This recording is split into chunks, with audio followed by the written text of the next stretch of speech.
In the quiet expanse of early Greek imagination, long before historians recorded the movements of kingdoms and armies, a softer kind of story took shape. It was a tale woven not from conflict, but from the steady contemplation of how the world came to be as it is. Among these ancient reflections lies the story of Pandora, an origin myth formed from clay, divine intention, and the fragile balance between hardship and hope. Her presence in early poetry marks one of the earliest attempts to explain the human condition, not through judgment, but through gentle observation. The poets of old described a world before her arrival as peaceful and untouched, illuminated by the new fire gifted to humankind. In the stillness that followed, the gods shaped a figure whose existence would alter the rhythm of mortal life. Over centuries, the story of Pandora would shift, expand, and evolve, yet always retain a quiet gravity. It stands at the threshold between innocence and experience, between an untouched world and one filled with the textures of real living. As this ancient tale unfolds, listeners are invited to settle into a state of calm reflection. For those who find comfort in these timeless stories, a simple gesture of support, like, subscribe, and share where the listening takes place, helps the journey continue. Before the name Pandora ever appeared in the verses of Hesiod, the ancient Greek world imagined an age untouched by complexity, a time when humanity lived in a state of unburdened simplicity. Mythology placed this period in what poets called the Golden Age, a distant era characterized by harmony between humankind and the natural world. In this imagined landscape, the earth offered its abundance without labor. Seasons flowed with gentle regularity, and the boundaries between mortal and divine were quiet, stable, and untroubled. The cosmos was still emerging from older struggles, yet the lands where humans dwelled held a serenity that later generations would remember with longing. To understand the coming of Pandora, it is essential to begin with this world before her, a world shaped by the echoes of cosmic succession. The primordial powers had given way to the Titans, and the Titans, in turn, had fallen before the Olympians. These shifting eras reflected the Greek sense of a universe defined by cycles, each phase giving birth to the next. At the time leading up to Pandora's creation, the Olympian order stood firm. Zeus reigned with the authority of a ruler who had overcome disorder and now maintained balance through laws, customs, and divine decrees. Beneath this celestial hierarchy, mortals lived quiet lives, unshaped by the burdens that would later define the human experience. This early humanity was described not as powerful or ambitious, but as simple and peaceful. Their world required no toil, no machinery, no structured agriculture. The earth's generosity allowed existence itself to unfold with little interruption. Yet, as mythology often suggests, such harmony was fragile. The tranquility of the mortal realm depended not only on nature, but also on the delicate relationship between humanity and the gods who observed them. This relationship would soon shift, not through mortal conflict, but through the actions of a single divine figure whose compassion for humankind altered the cosmic balance. Prometheus, one of the Titan-born beings who survived the fall of his kin, possessed a rare quality within Greek myth, a form of foresight and moral consideration that differed from the more distant authority of the Olympians. His interest in humanity set him apart. While the gods maintained their seat atop Mount Olympus, Prometheus moved freely between realms, witnessing the vulnerability of mortals and the limits of their ability to thrive without aid. Fire, in particular, stood as a boundary between mortals and the divine. Without it, human communities lacked warmth, craft, and the ability to transform the raw materials of the world into tools, shelter, and sustenance.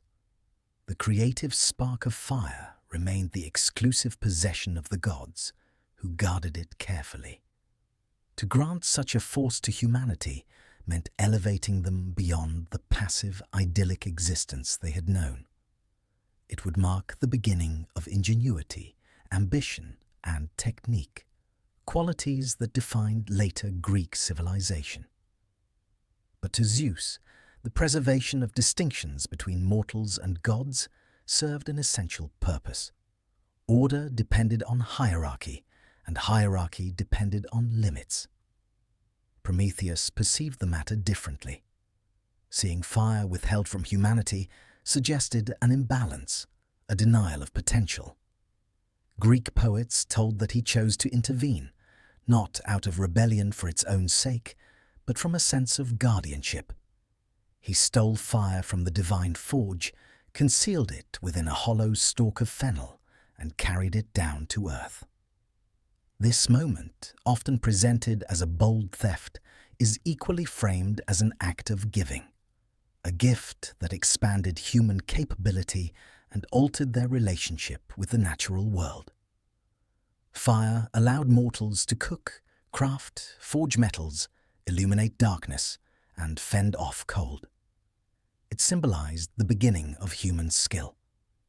With that gift, however, the Golden Age's gentle simplicity changed. Humanity entered a new phase in which invention and effort shaped daily life. Through fire, mortals became more independent, less reliant on divine generosity, and more able to transform the environment. The gift also introduced consequences, the potential for imbalance, pride, and overreach. In the mind of Zeus, this transformation required response. A cosmic order recently established through struggle could not allow unchecked elevation of the mortal realm. The mythological atmosphere at this point becomes quiet but charged, not with drama, but with a sense of inevitability. The relationship between mortals and immortals was shifting, and the equilibrium long maintained by Zeus faced subtle challenges. Prometheus' act prompted the gods to reconsider the place of humanity in the cosmic structure. There was no sudden rush to punishment. Rather, the myth lingers in a moment of contemplation. What should become of a world where mortals now held a divine tool? From this reflection emerged the concept that would eventually take form as Pandora. Before any clay was shaped, before any deity bestowed gifts, her existence began as an idea, a counterbalance, a means of restoring cosmic proportion. The ancient Greeks did not frame this as vengeance in the modern sense, but as a reassertion of natural order. If fire granted humanity new possibilities, another influence would be introduced to temper them. In early Greek cosmology, balance and reciprocity governed all things. While the gods considered their response, the mortal world continued to change subtly. With fire, nights grew shorter as flames illuminated darkened spaces. Food preparation became more complex, allowing communities to settle for longer periods. The beginnings of craftsmanship appeared, suggesting the early seeds of future civilizations. Although myth often mentions these changes briefly, they form an essential prelude to Pandora's place in the story. She entered a world already altered by Prometheus's compassion. Zeus's deliberation over the mortal condition reflected the broader Greek understanding of divine authority. Gods acted not only from emotion, but from long-term considerations about the structure of existence. The introduction of Pandora would reflect a deep principle, that gifts from the gods carried weight, consequences, and intricate interdependencies. Fire was such a gift. Pandora would be another. Across this landscape of shifting cosmic relationships, mortal life remained gentle, but the foundation had changed. Humanity stood at the threshold of a new era. The arrival of Pandora would not simply introduce hardship, it would mark the beginning of a more intricate human story, one where effort, resilience, and hope held meaning. Her presence would bring texture to the world, transforming it from a realm of passive abundance into one shaped by choice, curiosity, and experience. Thus, before Pandora's creation, the world existed in a state of soft radiance, illuminated by a newly acquired flame and watched closely by divine eyes. It was a world suspended between innocence and awakening, poised at the moment where myth would carry humanity into the fullness of its condition. In the earliest layers of Greek thought, the figure of Prometheus occupies a place both distinct and quietly profound. His story does not thunder across the landscape of myth with heroic battles or divine spectacles. Instead, it unfolds with the steady, contemplative quality of a moral inquiry. Greek poets, especially Hesiod and later tragedians, described Prometheus as one who observed humanity with particular attention. In a cosmos defined by hierarchical order, he stood as a mediator between mortals and immortals, bound to neither wholly, yet connected to both. Before the moment that reshaped the human condition, Prometheus had long been associated with foresight. His name derives from a root meaning to think ahead, reflecting a mind oriented toward consequence and possibility. In contrast, his brother Epimetheus was linked with afterthought, a symbolic pairing that would become central to the unfolding myth. Prometheus's concern with the future made him attentive to the fragility of humankind. As the Olympian world stabilized, mortals remained in a state of gentle innocence, but lacked the means to develop their existence beyond the simplest rhythms of life. Fire, in this early cosmological sense, represented more than heat or flame. It symbolized the capacity for transformation. In the divine forge of Hephaestus, fire softened metals, shaped tools, tempered weapons, and illuminated the creativity of the gods. Within the natural world, fire altered landscapes, renewed forests, and allowed humans to see beyond the immediate darkness. To grant fire to mortals would be to introduce the first element of culture, a force that would expand their capabilities and place them on a new path. The gods guarded fire carefully for this reason. Its transformative nature was not merely physical, but symbolic, marking a shift from dependence to self-direction. The early poets imagined humanity living without the gifts that define civilization. No metalwork, no cooking, no structured craft. Life unfolded in cycles of simplicity, an echo of the Golden Age, not marked by suffering, but lacking the means to change or shape the environment. Prometheus saw potential where others saw fragility. He believed mortals could rise beyond passive existence. This belief, though compassionate, carried implications that reached far beyond the mortal realm. The Olympians, particularly Zeus, regarded the order of creation as a delicate balance. Each being, divine, mortal, or Titan-born, had its place. To alter that balance required caution, reflection, and, above all, respect for boundaries set by law and custom. Prometheus, shaped by a different disposition and a lineage that preceded the Olympians, saw humanity through another lens. His sympathy blurred the lines the gods held firm. The theft of fire, as recounted by Hesiod, unfolds not with dramatic conflict, but with the quiet inevitability of a decision long contemplated.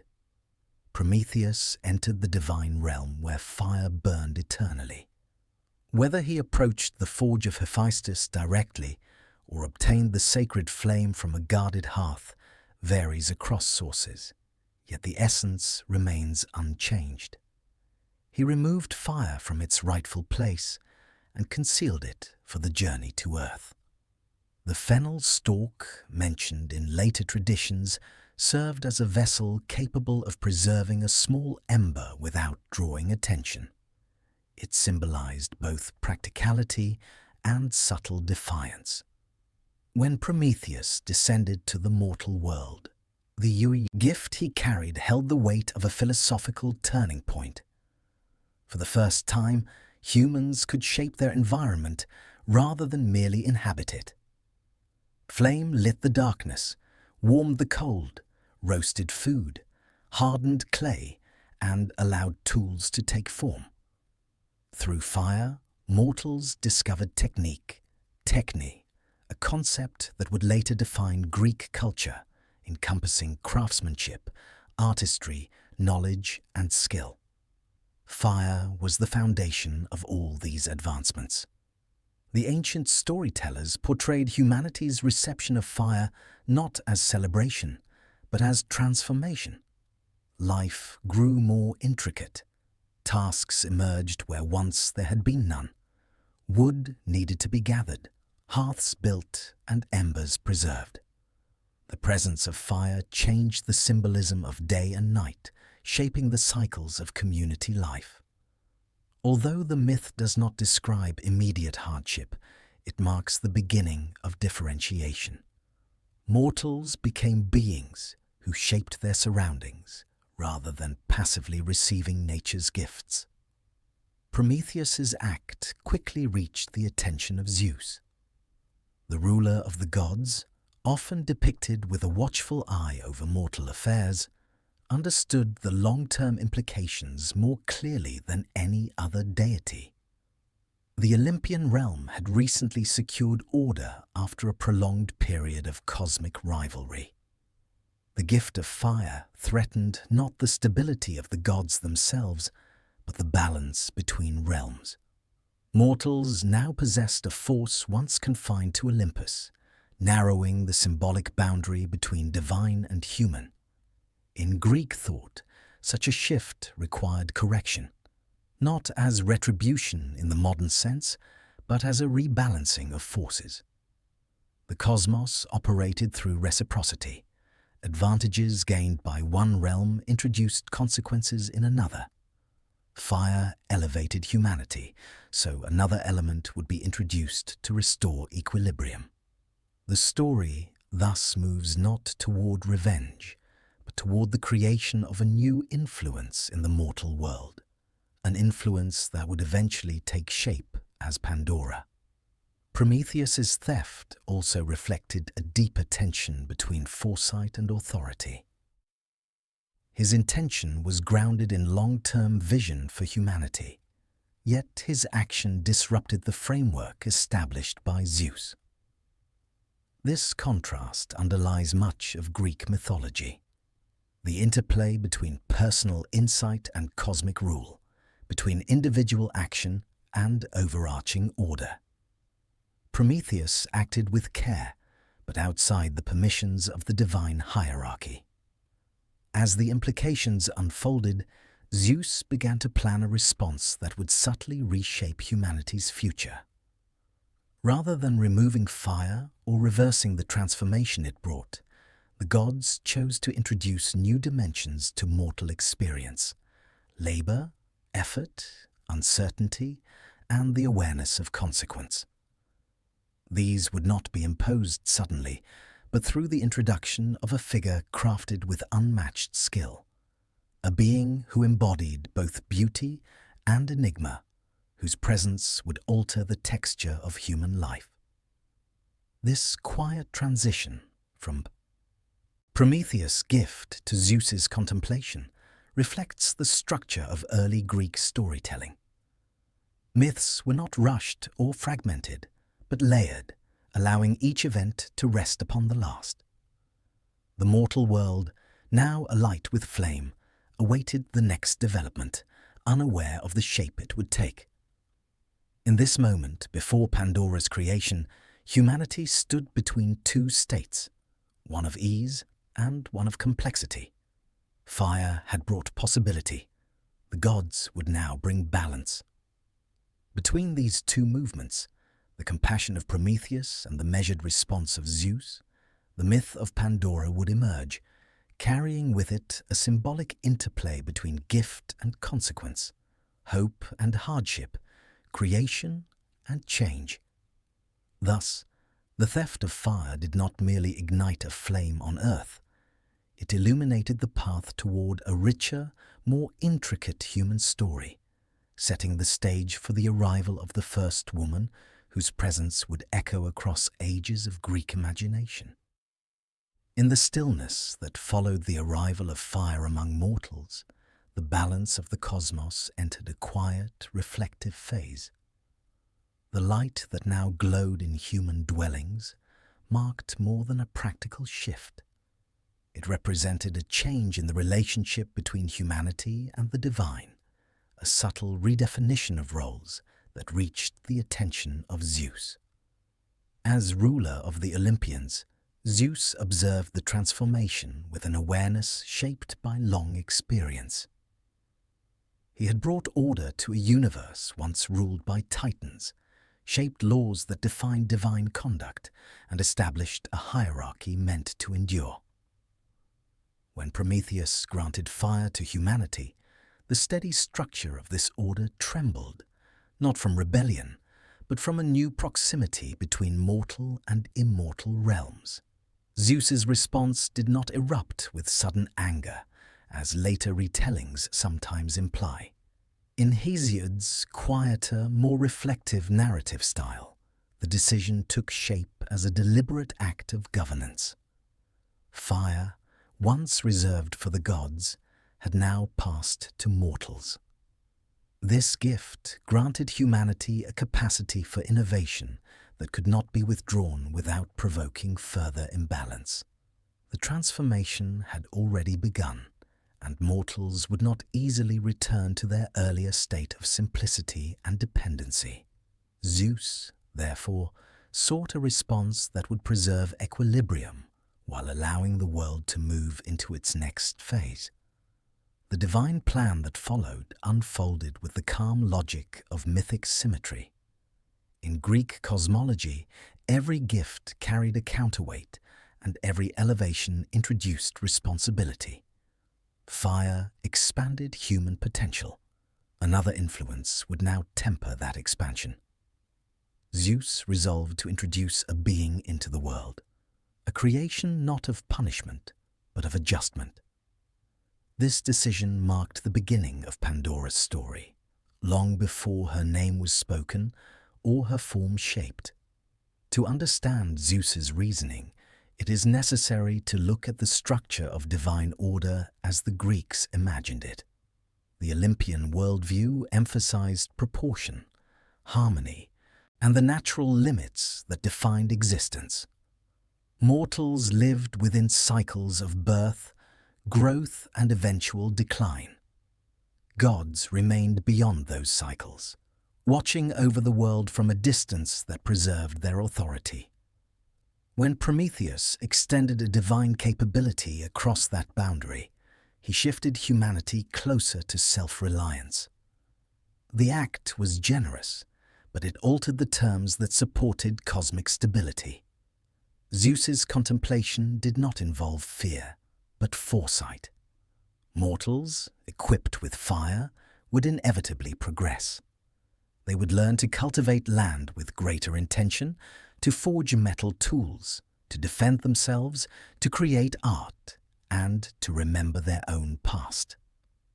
Such development, while necessary, would also confront them with new challenges.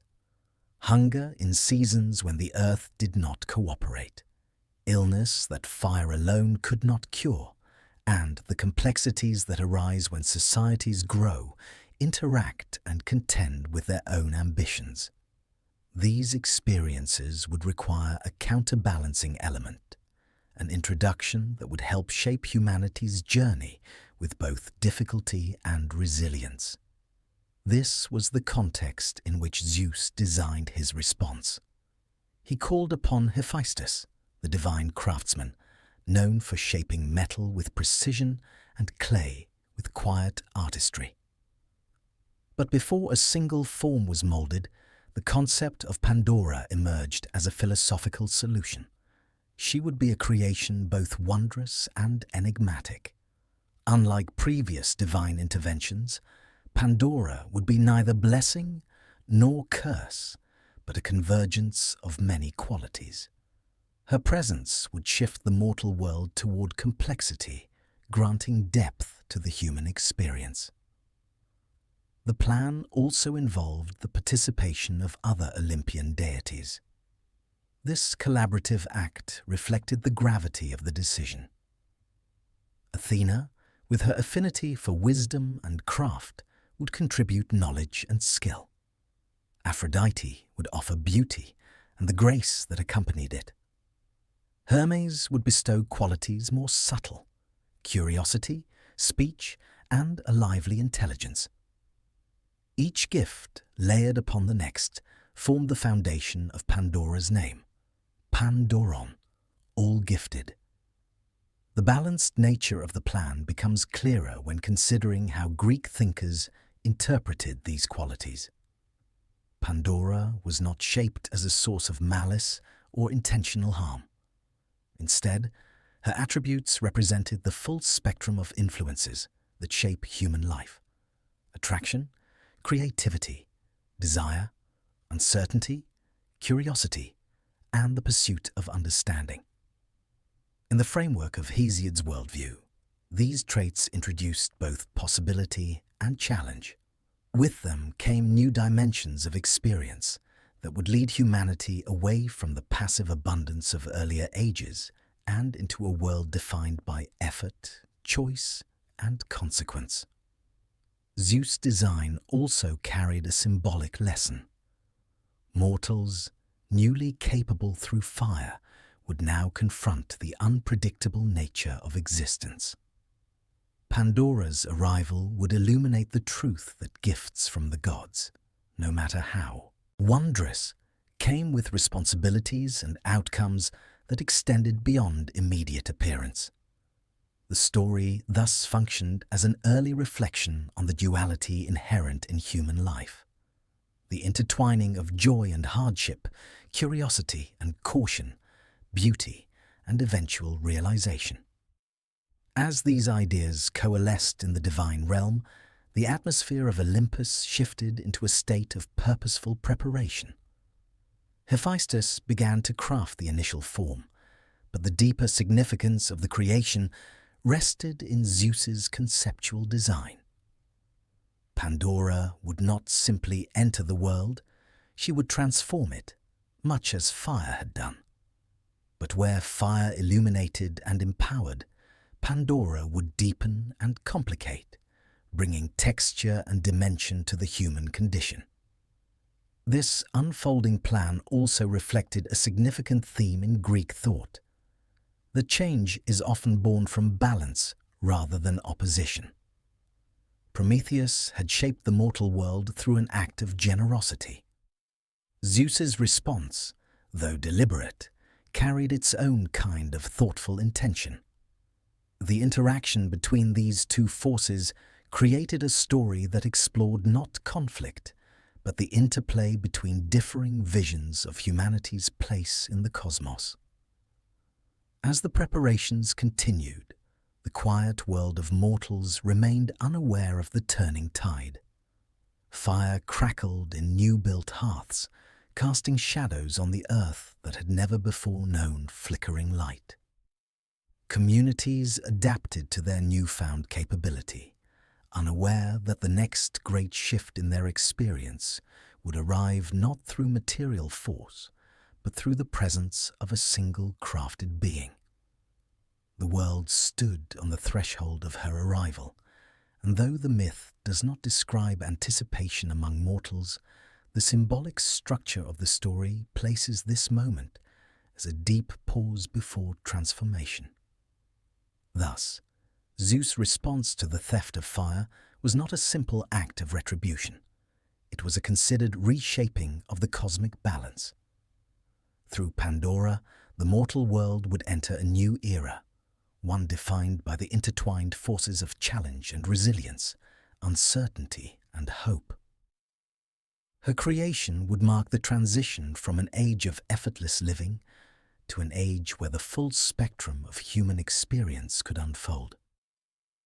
The divine plan, now fully formed, awaited only the shaping of Pandora herself, whose arrival would carry with it the next great movement in the mythic narrative of humankind. In the quiet depths of Olympus, where divine craft and intention converged, the shaping of Pandora began. The moment marked a rare collaboration within the pantheon, an act in which the gods turned their combined attention toward the creation of a single being whose presence would alter the texture of mortal existence. At the center of this undertaking stood Hephaestus, the master artisan whose forge defined the boundary between raw material and purposeful form. Hephaestus was known not for swiftness or spectacle, but for the patient artistry that guided his hand. In Greek thought, his workshop embodied transformation. Metals softened beneath his hammer, stone yielded to his designs. Even clay, humble and malleable, gained dignity through his touch. When Zeus instructed him to shape the first woman, the task carried weight beyond any armor or instrument he had forged. This creation would not serve the gods directly. It would step into the world of mortals, affecting all generations to come.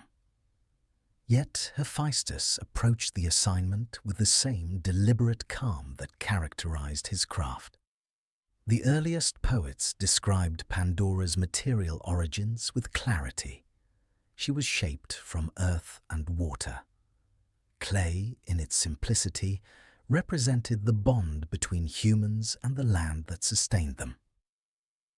It also symbolized fragility, an acknowledgement that those formed from such elements moved through a world where change was constant.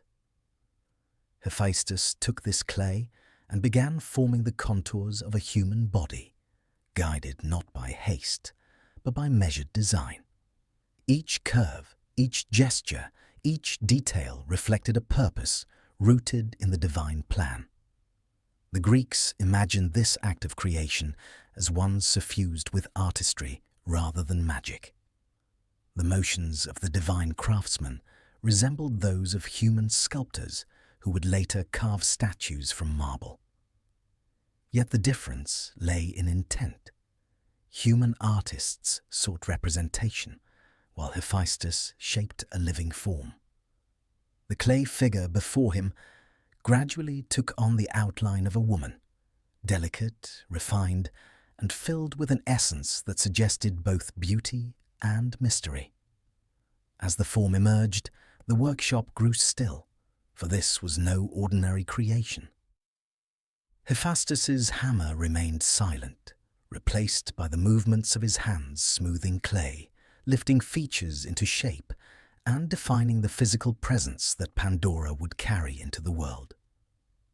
Her face took form first, serene and composed, reflecting the balanced intentions of the gods. Her posture suggested poise, yet also an openness characteristic of new beings placed at the threshold of life. With the body complete, Hephaestus breathed vitality into the figure, a divine act that moved Pandora from crafted shape into living being. Her awakening was not described through motion or speech, but through presence, a moment when clay became flesh and form became consciousness. In Greek mythology, such transitions marked an intersection between craft and life, representing the threshold where artistry crossed into creation. Once her body took life, the work of the other gods began. Pandora would embody not a single attribute, but a collective convergence of divine qualities, each of which represented a different thread within the fabric of human experience. The act of shaping her was therefore twofold: physical form by Hephaestus, followed by the bestowal of intangible gifts by the Olympian deities. Athena, the goddess of wisdom and craft, approached first.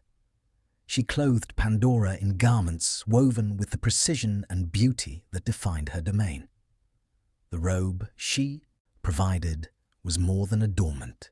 It symbolized the civilizing influence of skill, knowledge, and structure. Athena also taught Pandora the arts of weaving, marking her as a bearer of domestic craft. This link between Pandora and the loom reflected the Greek belief that creativity and labor coexisted, defining much of human life. Aphrodite, the embodiment of beauty and grace, bestowed charm upon Pandora's features. Her presence granted the new being an allure that would influence the interactions between mortals and gods. In art and literature, this gift symbolized attraction, not in a romantic sense, but as the innate capacity for connection and attention. Beauty in Greek myth carried complexity. It could inspire harmony or tension, admiration or uncertainty. Through Aphrodite's gift, Pandora became a figure of profound presence within the world.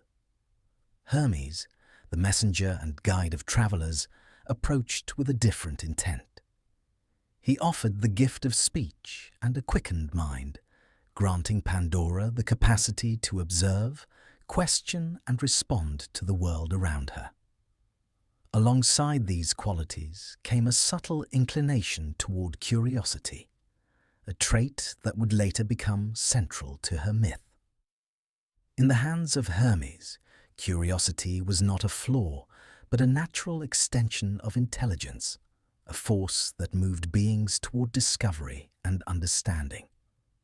The Graces contributed adornments that reflected the elegance of divine craftsmanship. The hours, symbolic of the natural order and passing of time, added harmonies of rhythm and proportion to her bearing. Even the seasons, representing the cycles of growth and change, lent their influence to her nature, for Pandora's role in myth would shape the unfolding of human life in ways tied to effort, labor, and the passage of time. Each divine gift reflected a particular dimension of existence. Together, they created a being who embodied the full range of qualities associated with the human condition. Her creation did not emphasize extremes, but balance. Beauty moderated by curiosity, skills softened by grace, intelligence accompanied by innocence. The name Pandora, all gifted, captured this multiplicity. Her presence was not singular, but layered, a convergence of traits that carried both promise and uncertainty. As the gifts accumulated, Pandora's nature grew richer, reflecting the complexity the gods intended to introduce into the human world.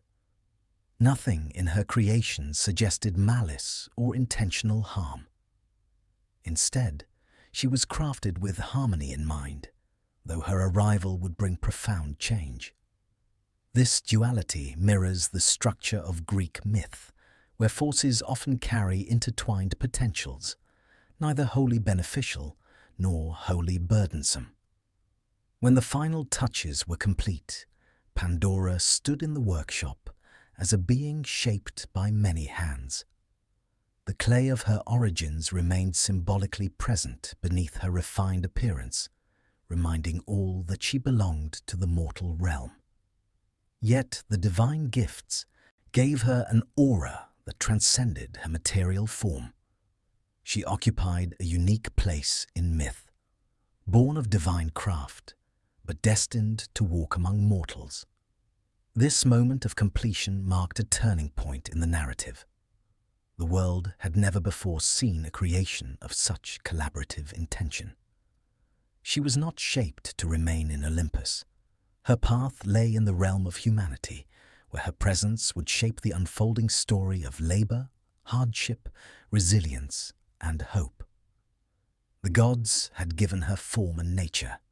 Now, her role in the mortal world awaited.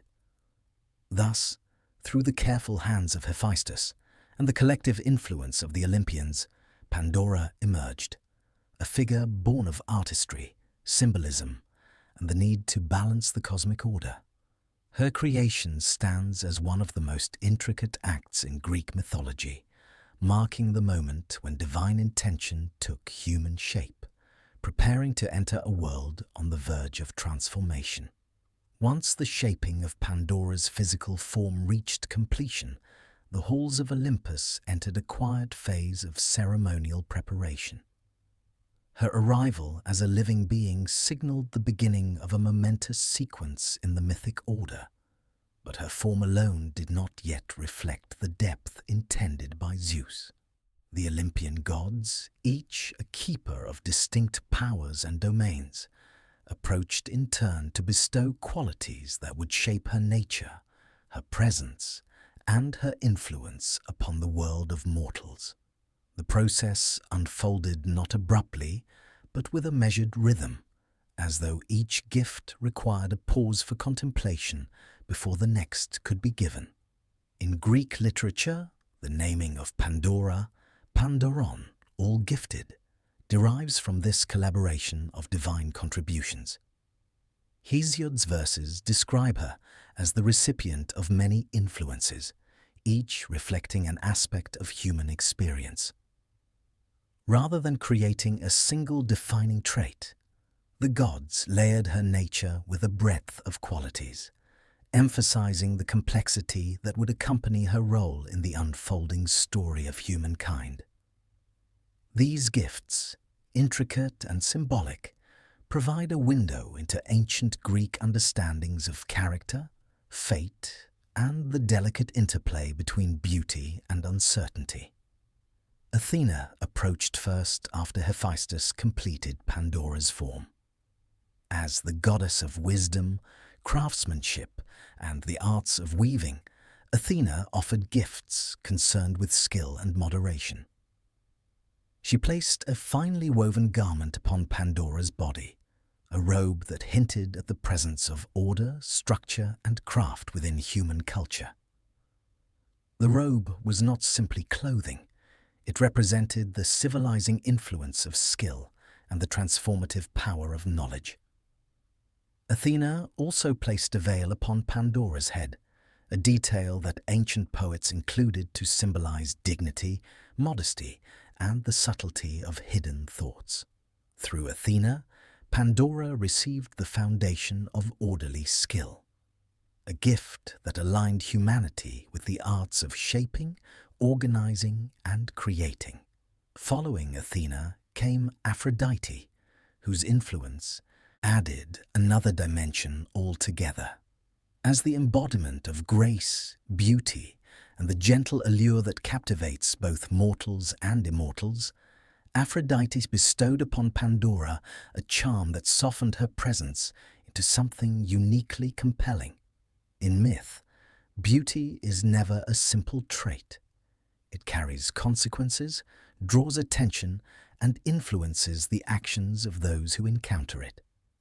Aphrodite's gift allowed Pandora to move through the world with an elegance that reflected the finest qualities of divine aesthetics.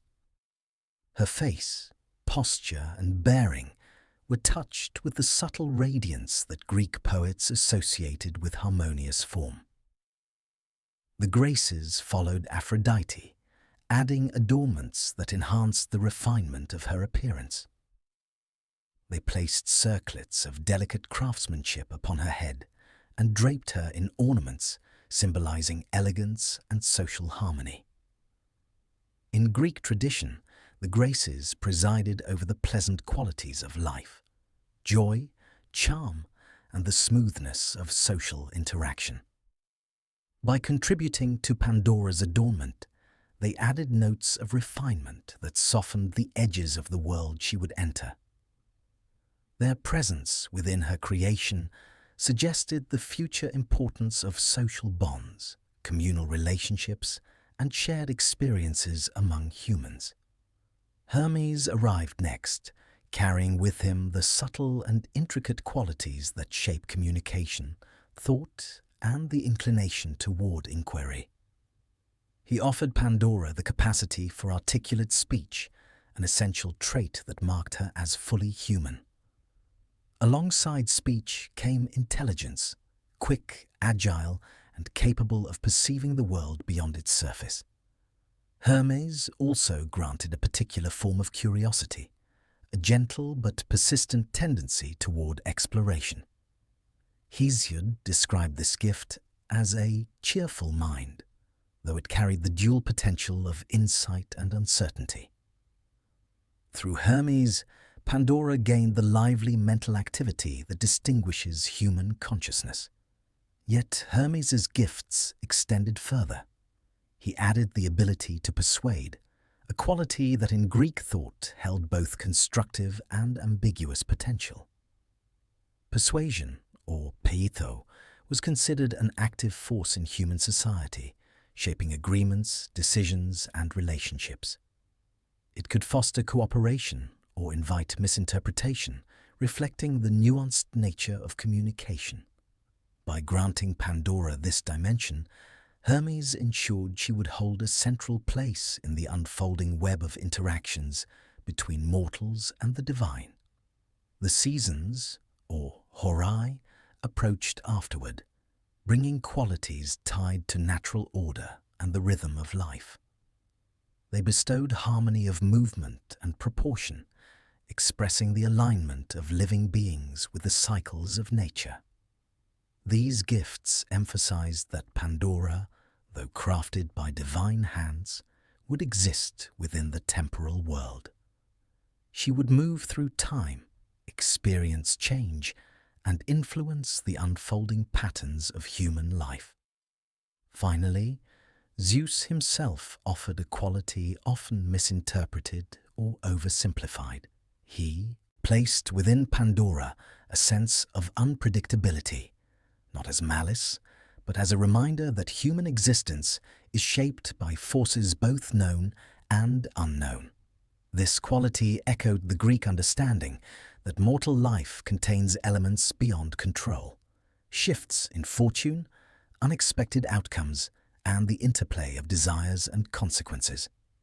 Through Zeus's addition, Pandora carried within her the essence of human complexity. By the time the final gift was bestowed, Pandora had become a being unlike any the world had known.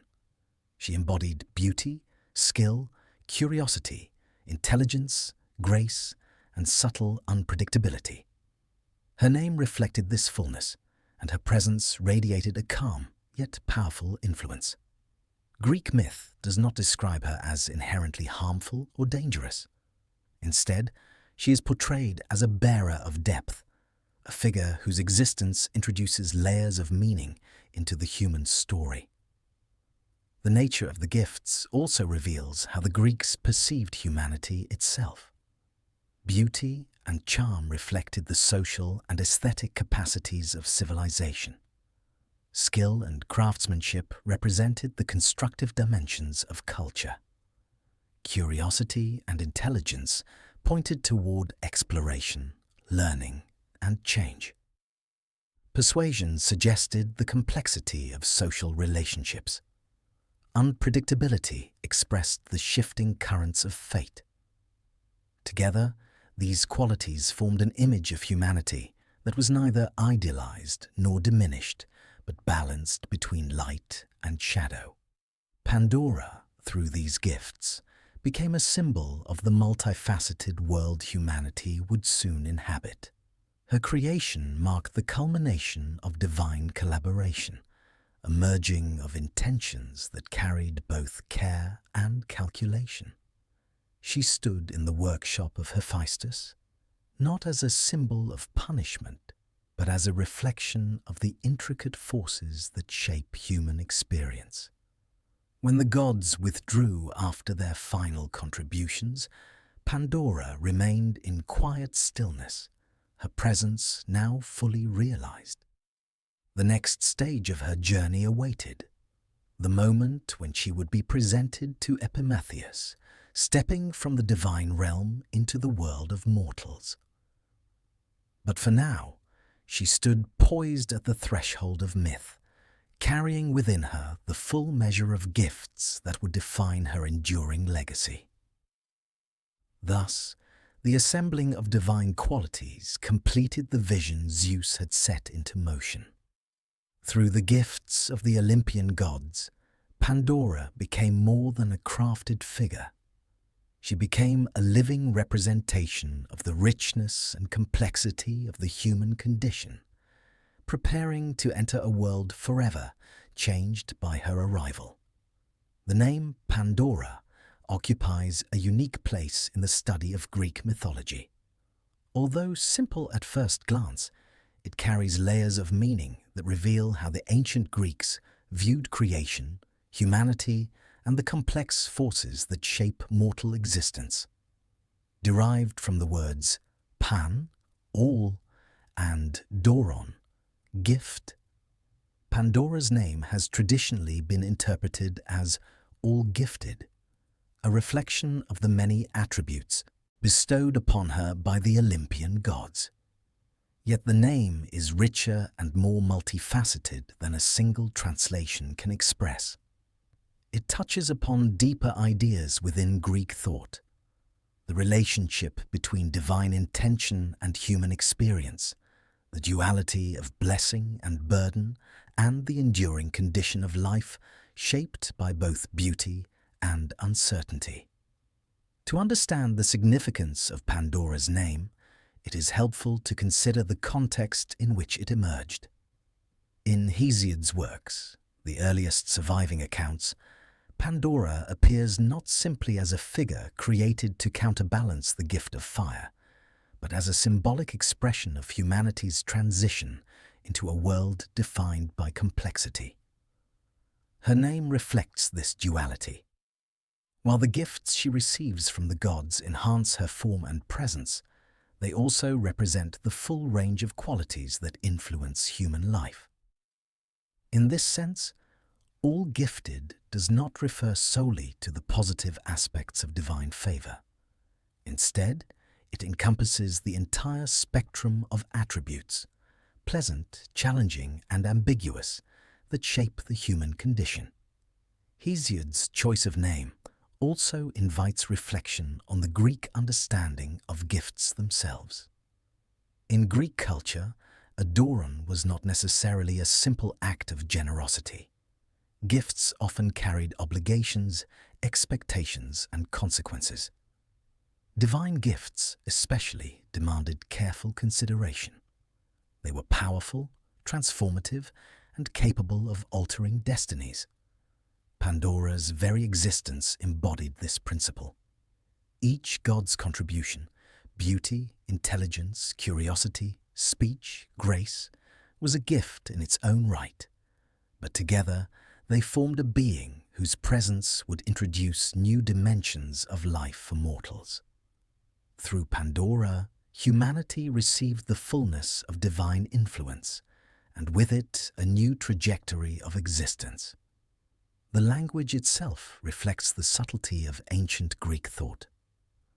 Some scholars have noted that Pandora may also be read as all-giving, implying not only one who receives gifts, but one who brings them forth. This alternate interpretation aligns with later artistic representations, where Pandora is shown as a figure connected to the abundance of nature. In certain traditions, she becomes the mother of Pyra, the ancestor of the human race, tying her identity to the generative powers of the earth. Although this interpretation is later and less prominent in the older textual tradition, it demonstrates the breadth of meaning embedded within her name. Pandora stands at the intersection of receiving and giving, shaped by divine intention, yet influencing the world around her. The dual meanings of her name reveal deeper symbolic themes. All Gifted points to her origin, a being formed by many hands, shaped by divine artistry and intention. All Giving suggests her legacy, the transformation she brings to the human world. These two perspectives converge to illustrate how the Greeks understood the interconnectedness of origin and outcome. A being created from many gifts would naturally introduce many changes.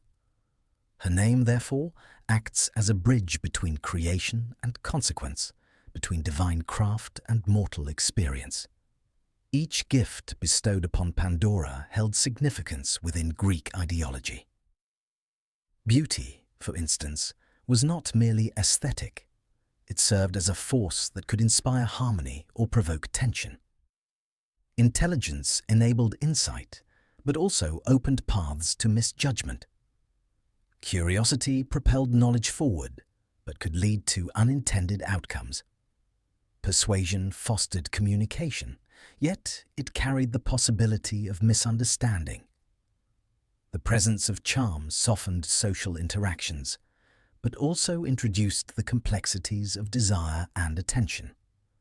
Even the indefinable element of unpredictability offered by Zeus suggested the shifting currents of human fortune. Taken together, these gifts formed a mosaic of human life.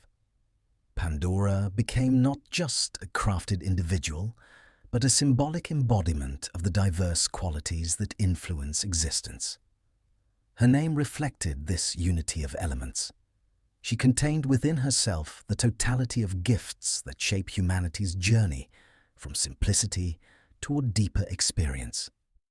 This is why her arrival, as described by ancient poets, marks a turning point in the mythic narrative. Through her, the world transitions from an age of effortless abundance to an age where effort, resilience, and adaptability become essential. Understanding Pandora's name also requires considering the Greek approach to myth as a form of explanation. Myths often addressed questions about origin, purpose, and the nature of the world. Through Pandora, the Greeks explored the idea that human life is shaped by a mixture of blessings and burdens. Her creations served as a metaphor for the complexity of existence. The name Pandora reflected this mixture, not a singular attribute, but a collection of influences that mirror the depth of human experience. It reminded listeners that life's qualities arise not from a single source, but from many forces working together. Scholars have long noted that Hesiod's portrayal of Pandora contains both admiration and caution. Her beauty and grace are described with reverence, yet her presence introduces challenges that shift the world from innocence to reality. This duality mirrors the way Greek culture viewed aesthetic and intellectual qualities as both powerful and unpredictable. Pandora's name encapsulates this delicate interplay. She is all-gifted, not to signify perfection, but to embody the multifaceted nature of life itself. The symbolic richness of her name becomes even clearer when considering how later traditions reinterpreted her legacy. In some artistic depictions, Pandora appears serene, surrounded by the natural world, evoking themes of fertility and renewal. In others, she stands at the threshold of transformation, holding or approaching the jar that would shape human fate. Although these later interpretations differ from Hesiod's original narrative, they reflect the evolving understanding of Pandora's identity. Her name provides a foundation upon which generations of storytellers built layers of meaning, connecting her to themes of hope, hardship, curiosity, and the subtle bond between humanity and the divine. In the broader landscape of Greek mythology, names carry power. They encapsulate identity, hint at destiny, and reveal the essence of a figure's role within the cosmic order. Pandora's name stands among the most meaningful. It marks her as a being crafted through collaboration, endowed with qualities that mirror the complexity of human existence. It reflects both her origin and her impact, suggesting that the transition she brings is not random, but deeply woven into the structure of the mythic world. Thus, the meaning behind all gifted reaches beyond its literal translation. It encompasses the fullness of divine influence, the richness of human experience, and the ancient Greek understanding that creation is inseparable from consequence. Pandora's name becomes a window into the philosophical depth of early myth, an elegant reminder that life unfolds through many forces, each one a gift, each one a challenge, all of them intertwined. When the final gift had been placed upon her, Pandora entered a state of quiet readiness, standing within the workshop of Hephaestus as a being shaped from earth, yet touched by the presence of many gods. Her creation had unfolded step by step, each contribution adding depth, complexity, and intention to her nature. Now, as the dust of divine craft settled, and the echo of departing footsteps faded into the stillness of Olympus, she stood poised at the threshold between form and experience. It was in this moment that her awakening occurred, an event not described through sudden motion or spectacle, but through a gradual unfolding of awareness that aligned with the contemplative pace of early Greek thought. Awakening in mythology is often depicted as a transition from stillness to presence. For Pandora, this transition carried special significance. She was not born from a lineage of gods or from the earth in the manner of early primordial beings. She was crafted deliberately, shaped with intention, and imbued with qualities chosen to reflect the full range of forces that shape mortal life. Her awakening therefore symbolized more than the beginning of her own consciousness. It marked the moment when divine intention stepped into the mortal world in embodied form. As she opened her eyes for the first time, the world around her appeared not as a place of movement and noise, but as a serene environment of metal, clay, tools, and the lingering warmth of the forge. The atmosphere carried a sense of completion. The labors of Hephaestus had ended, the contributions of the gods had been made, and the air held the quiet echo of craftsmanship fulfilled. Pandora's perception of this space was shaped by the gifts within her. She possessed intelligence, awareness, and a gentle curiosity that encouraged her to observe the world rather than react impulsively to it. Her gaze, steady and unhurried, took in the details of her surroundings with a sense of contemplative stillness. Her physical movements, though new, bore the influence of the Horai, who had granted rhythm and proportion to her bearing. She moved neither with hesitation nor with urgency, but with the calm poise that reflected her balanced nature. Her gestures carried a quiet assurance, suggesting that the divine gifts within her guided her first expressions of existence. In this early moment, Pandora embodied harmony, an intricate blending of grace, curiosity, innocence, and potential. Greek poets did not describe her awakening with emotional extremes. Instead, they implied a soft beginning, one marked by equilibrium between the physical world and the intangible gifts held within her. Pandora's awareness grew gradually, much like dawn spreading across the horizon. The qualities given by Hermes contributed to her perception, allowing her to process impressions, to hold questions silently, and to sense the natural order that defined Olympus. Through Athena's influence, she understood the weaving of patterns, both literal and metaphorical, within the world around her. Through Aphrodite's gift, she carried an inner warmth, not as emotion, but as the harmony of presence. Through the Graces, she bore refinement that softened every movement. This moment of awakening also reflected the broader structure of Greek myth, where beings often emerge into existence fully formed, yet carrying the subtlety of divine intention. Pandora was neither childlike nor experienced. She existed at a point between knowledge and discovery, shaped by the gods, but not yet molded by the world she would soon enter. Her consciousness held the capacity for understanding, and her curiosity, quiet, persistent, and reflective, was poised to engage with everything she would later encounter. As she took her place within the completed design, the gods observed their work with the calm satisfaction of creators who had achieved balance in form and purpose.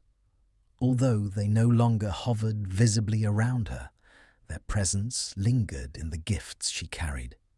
Pandora's awakening was therefore both an individual moment and a collective one, for she embodied the contributions of Olympus in every aspect of her being.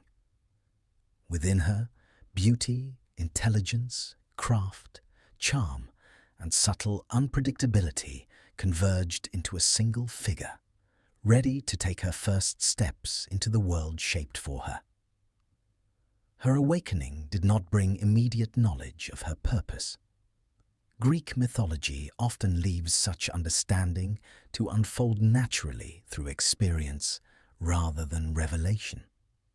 Pandora stood in the workshop as one who sensed her existence as part of a larger tapestry, though the pattern itself remained invisible.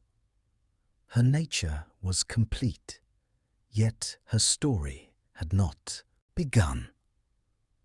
She existed in a quiet pause, the kind that precedes movement, filled with potential that would soon be realized through her encounter with the mortal realm. Outside Olympus, the world awaited her arrival without anticipation, for mortals knew nothing of the events unfolding among the gods. Human communities continued to live within the early rhythms, shaped by fire's new presence, unaware that their existence was about to gain new depth. Pandora's awakening within the divine sphere was the first step in a sequence that would bridge the distance between Olympus and Earth, between divine craft and human experience. Within the workshop, Pandora's perception deepened. She sensed the stillness of the air, the faint glow of embers cooling at the forge's edge, and the subtle textures of the world around her. Clay hardened into form, metal shaped into purpose, and woven threads resting against her skin. These impressions formed her earliest connection to the physicality of existence. Her senses, newly awakened, encountered the world not through surprise or confusion, but through a calm attentiveness that reflected the deliberation of her creation. Pandora's presence in this moment also symbolized the Greek understanding of beginnings. Her awakening represented the first emergence of the human condition into its full complexity. Crafted with care, she embodied the depth and nuance of life that would unfold in the ages following her arrival on Earth. She stood as a boundary figure, one foot in the divine world, one destined for the mortal. In this early phase, even the gods allowed space for her to simply exist. The myth does not describe instructions, declarations, or ceremonies surrounding her awakening. Instead, it presents a quiet moment of completion. Pandora was ready, though she did not yet know the path ahead. She had been shaped to bring transformation, yet she remained unmarked by experience. Her awakening carried with it the stillness that comes before the first ripple of change. Thus, Pandora's first moments as a living being were defined by serenity rather than action. She opened her eyes to a world illuminated by divine craftsmanship and found herself poised at the threshold of existence. Her awakening set the stage for her eventual journey into the realm of humankind, where her presence would introduce new dimensions to life: complexity, curiosity, consequence, and the enduring presence of hope. Her emergence from stillness marked not only her own beginning, but the beginning of a new chapter in the ancient story of humanity. When Pandora's awareness had fully settled into her newly formed being, the time arrived for her to be brought before the gathering of the Olympian gods. Her awakening had occurred in the stillness of Hephaestus's workshop, but her presence belonged to a broader stage, one that reflected the intentions of the divine assembly and the role she would soon play in the unfolding rhythm of the human world. This moment, though not described in vivid detail by ancient poets, can be understood through the harmonious logic that governs the structure of Greek mythology. Once a creation of significance had been completed, it was customary for the gods to recognize it collectively. The presentation of Pandora before the Olympians did not resemble a triumphal procession or a ceremony filled with spectacle. Instead, the scene may be imagined with a quiet grandeur befitting the tone of early Greek myth. The gods, each bearing the subtle weight of immortality, gathered in their high dwelling, where the air carried a luminescent clarity. Their presence reflected their distinct domains. Some radiated the warmth of celestial order, others carried the calm of wisdom, the fluidity of persuasion, or the serene beauty of natural cycles. Pandora, newly awakened, approached this scene with the measured grace instilled in her by the Horai and the refined presence granted by the Graces. Her movement toward the assembly carried a sense of equilibrium. Having been shaped from earth, yet touched by divine influence, she stood at the intersection of two realms. Her appearance was neither overwhelming nor diminished. She embodied the balance the gods had crafted within her. The garment woven by Athena draped around her with a quiet dignity, and her expression held the contemplative serenity of one encountering the world for the first time. The Olympian gathering represented the completeness of her origin. Each god present had contributed something to her being, whether a physical quality, an aspect of character, or an intangible influence shaping her perception. Their collective presence emphasized that Pandora was not an accidental creation, nor a fragment of one deity's power. She was a collaborative work, a figure shaped by multiple forces. Standing before them, she embodied the intention of the divine assembly, a being designed to bridge the gap between mortal life and the intricate influences that define it. Zeus observed Pandora with the calm authority that defined his role as ruler of the gods. His presence carried the weight of cosmic order, and within his gaze lay the understanding of the purpose for which she had been created. Though ancient accounts do not describe his expression or his gestures in this moment, they imply that he regarded the completion of Pandora with a sense of fulfillment. She represented an essential element of his broader design, one that would shape the course of human life in the generations to come.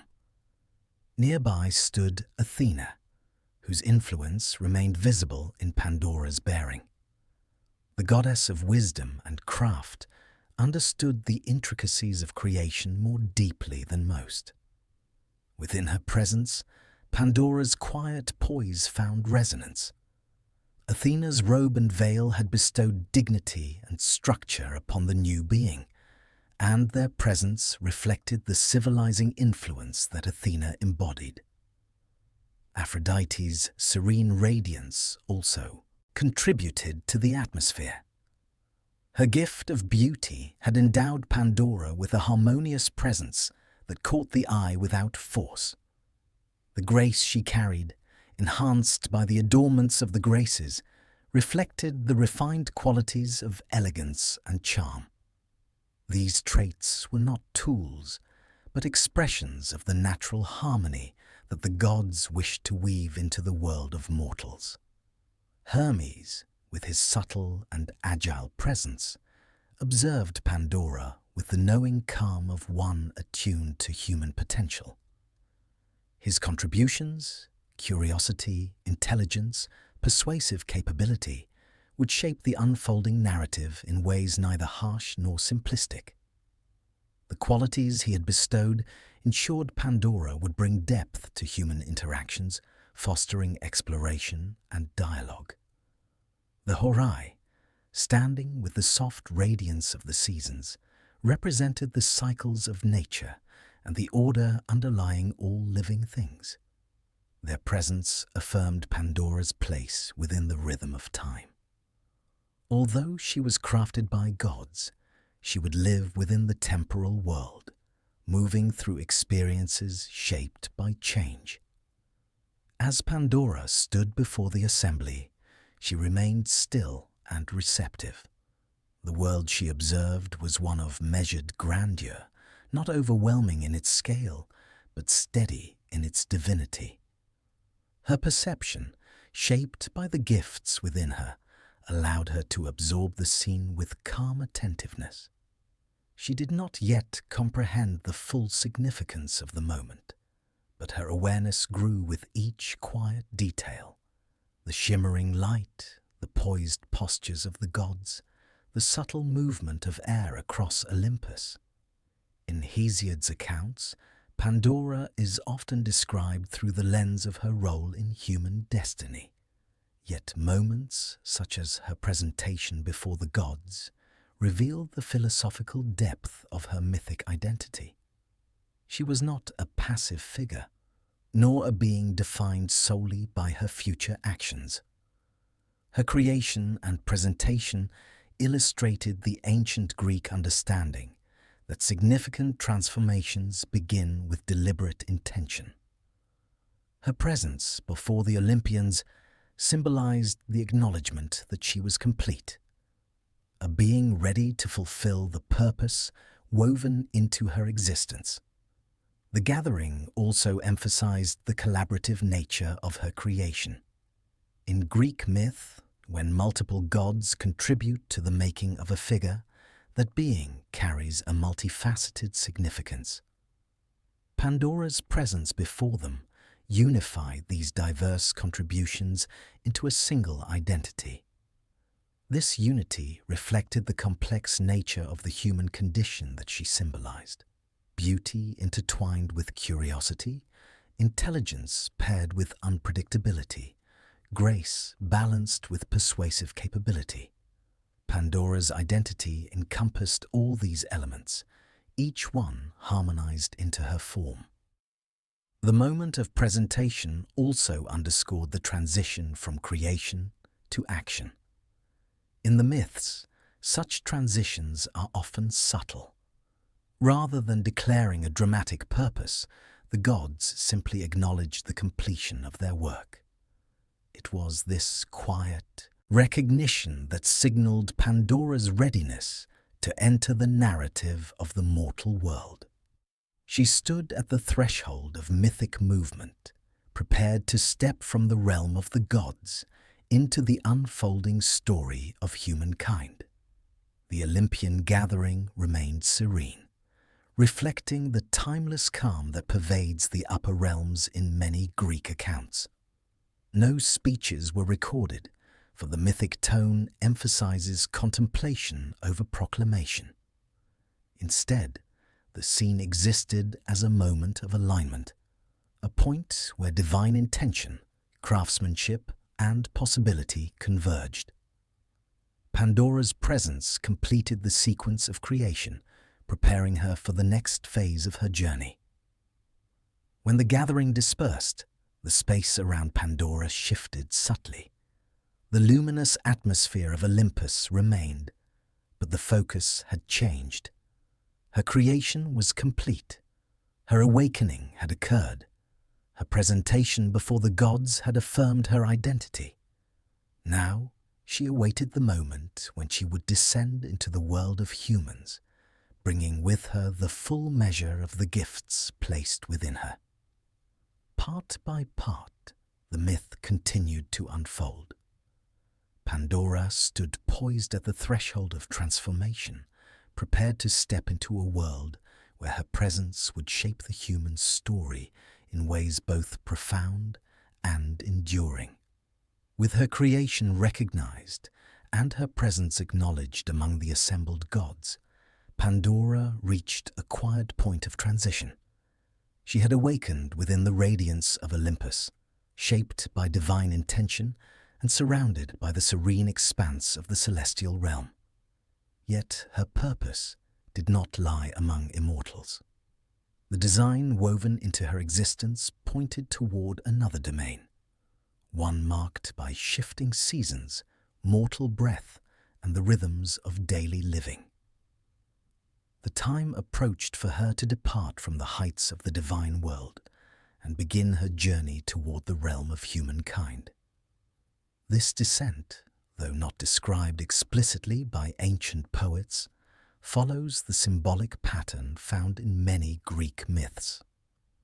When a being crafted by the gods is destined for the human world, the moment of transition is often depicted not as a sudden fall, but as a gradual movement, guided by intention and shaped by the quiet inevitability of fate. Pandora's path reflected this meditative unfolding. Her creation had been deliberate, her awakening gentle, and her presentation serene. Her descent followed the same contemplative rhythm. The landscape of Olympus extended around her in a sweep of clarity and light. It was a place untouched by the density of mortal life, where the air carried a sense of calm continuity. Pandora stood at the threshold of this realm, poised between the everlasting and the temporal. Her presence here was brief compared to the span of divine existence, yet meaningful in its purpose.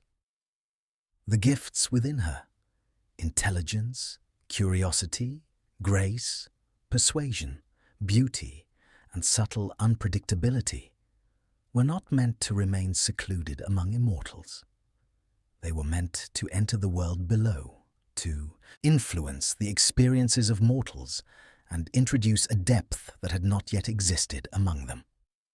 As Pandora began her descent, the transition unfolded in quiet stages.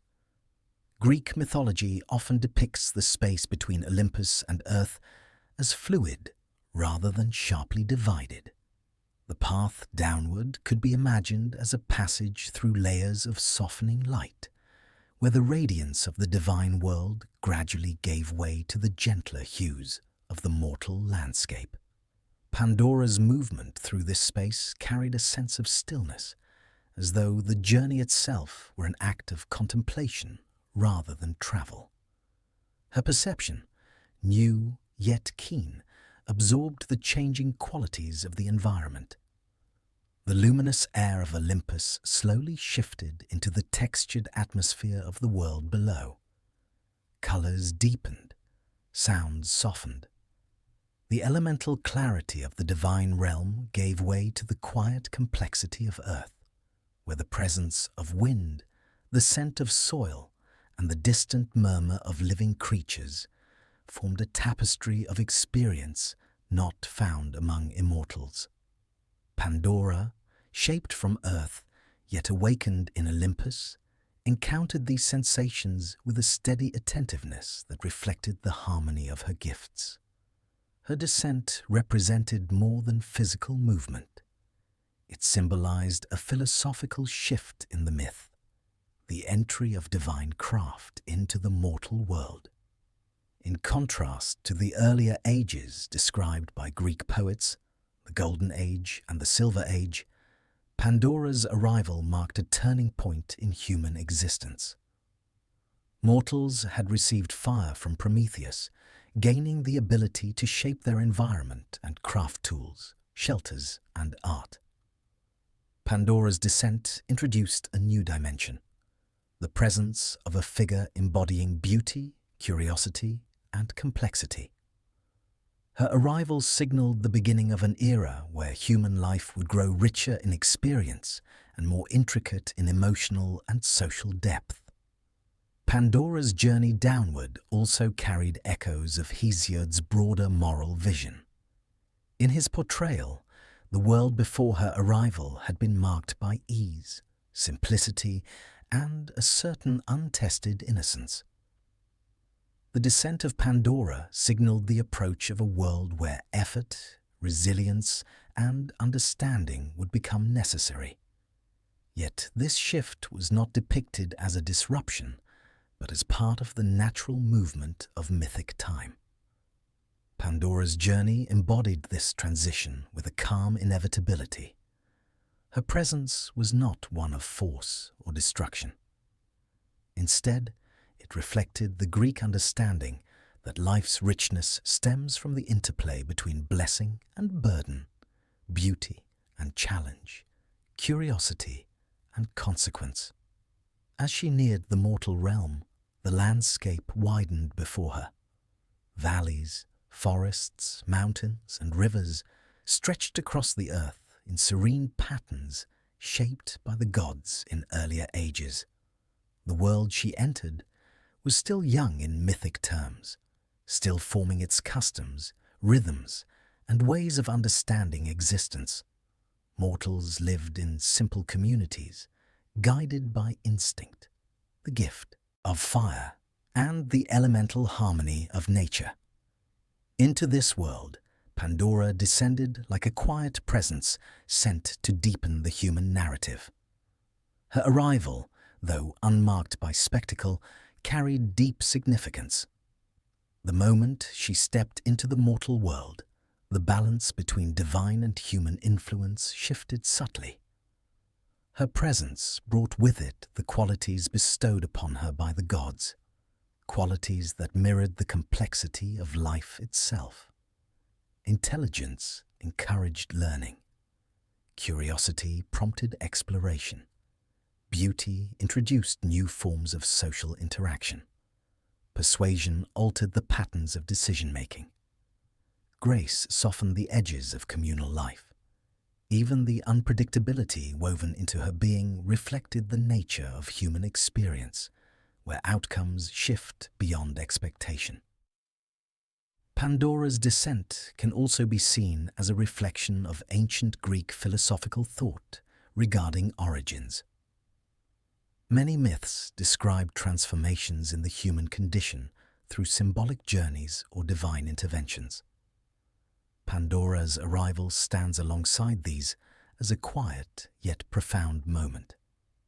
She did not descend to impose change, but simply by existing among mortals, she altered the flow of their world.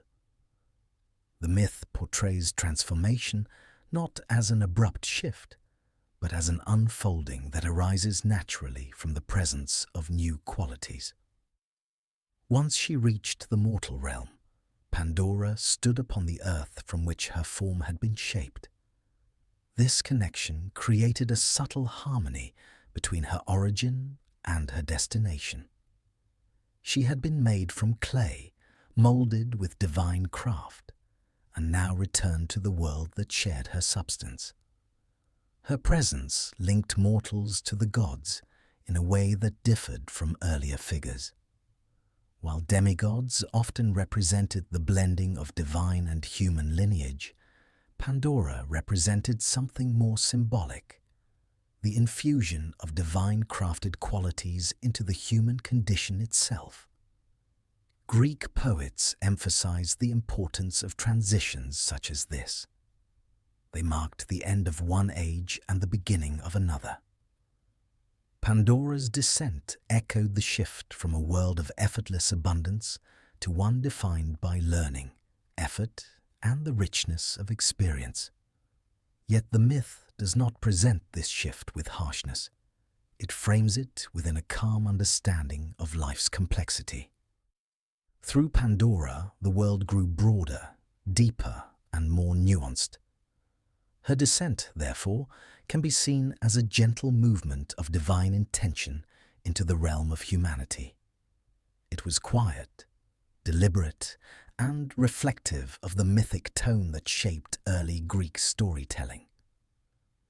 As Pandora stepped fully into the world of mortals, she carried with her the entirety of her gifts, ready to play her part in the unfolding narrative that would define the human condition for generations to come. Thus, Part 9 concludes with Pandora standing within the mortal world, her presence subtle yet transformative, prepared to meet the figure destined to shape the next chapter of her story, Epimetheus.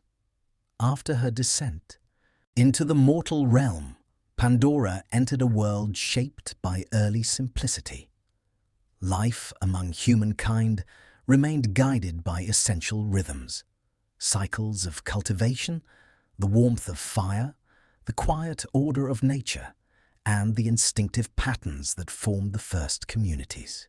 Into this tranquil landscape she stepped, carrying within her the gifts of Olympus, an intricate collection of qualities that blended beauty, grace, curiosity, intelligence, and the subtle unpredictability woven into her being. Her presence among mortals marked a moment of quiet transformation, yet the next significant chapter of her journey awaited her not within a village or meadow, but in the dwelling of Prometheus's brother, Epimetheus. Epimetheus lived apart from the bustling centers of mortal life, occupying a simple dwelling shaped by his role in the cosmic order. While Prometheus had been associated with foresight and bold intervention, most notably the gift of fire, Epimetheus embodied a gentler temperament. His name, meaning afterthought, reflected a nature inclined toward reflection after action, rather than careful planning beforehand. This did not diminish his character. Rather, it shaped the tone of his life. He existed quietly, tending to the tasks given to him by the gods in earlier ages. His world was one of modest contentment, unhurried by ambition and guided by observational simplicity. It was toward this solitary figure that Pandora was led, though the myths provide little detail about the journey itself. The ancient poets often left transitions understated, allowing readers to imagine the movement through forests, valleys, and open stretches of early earth.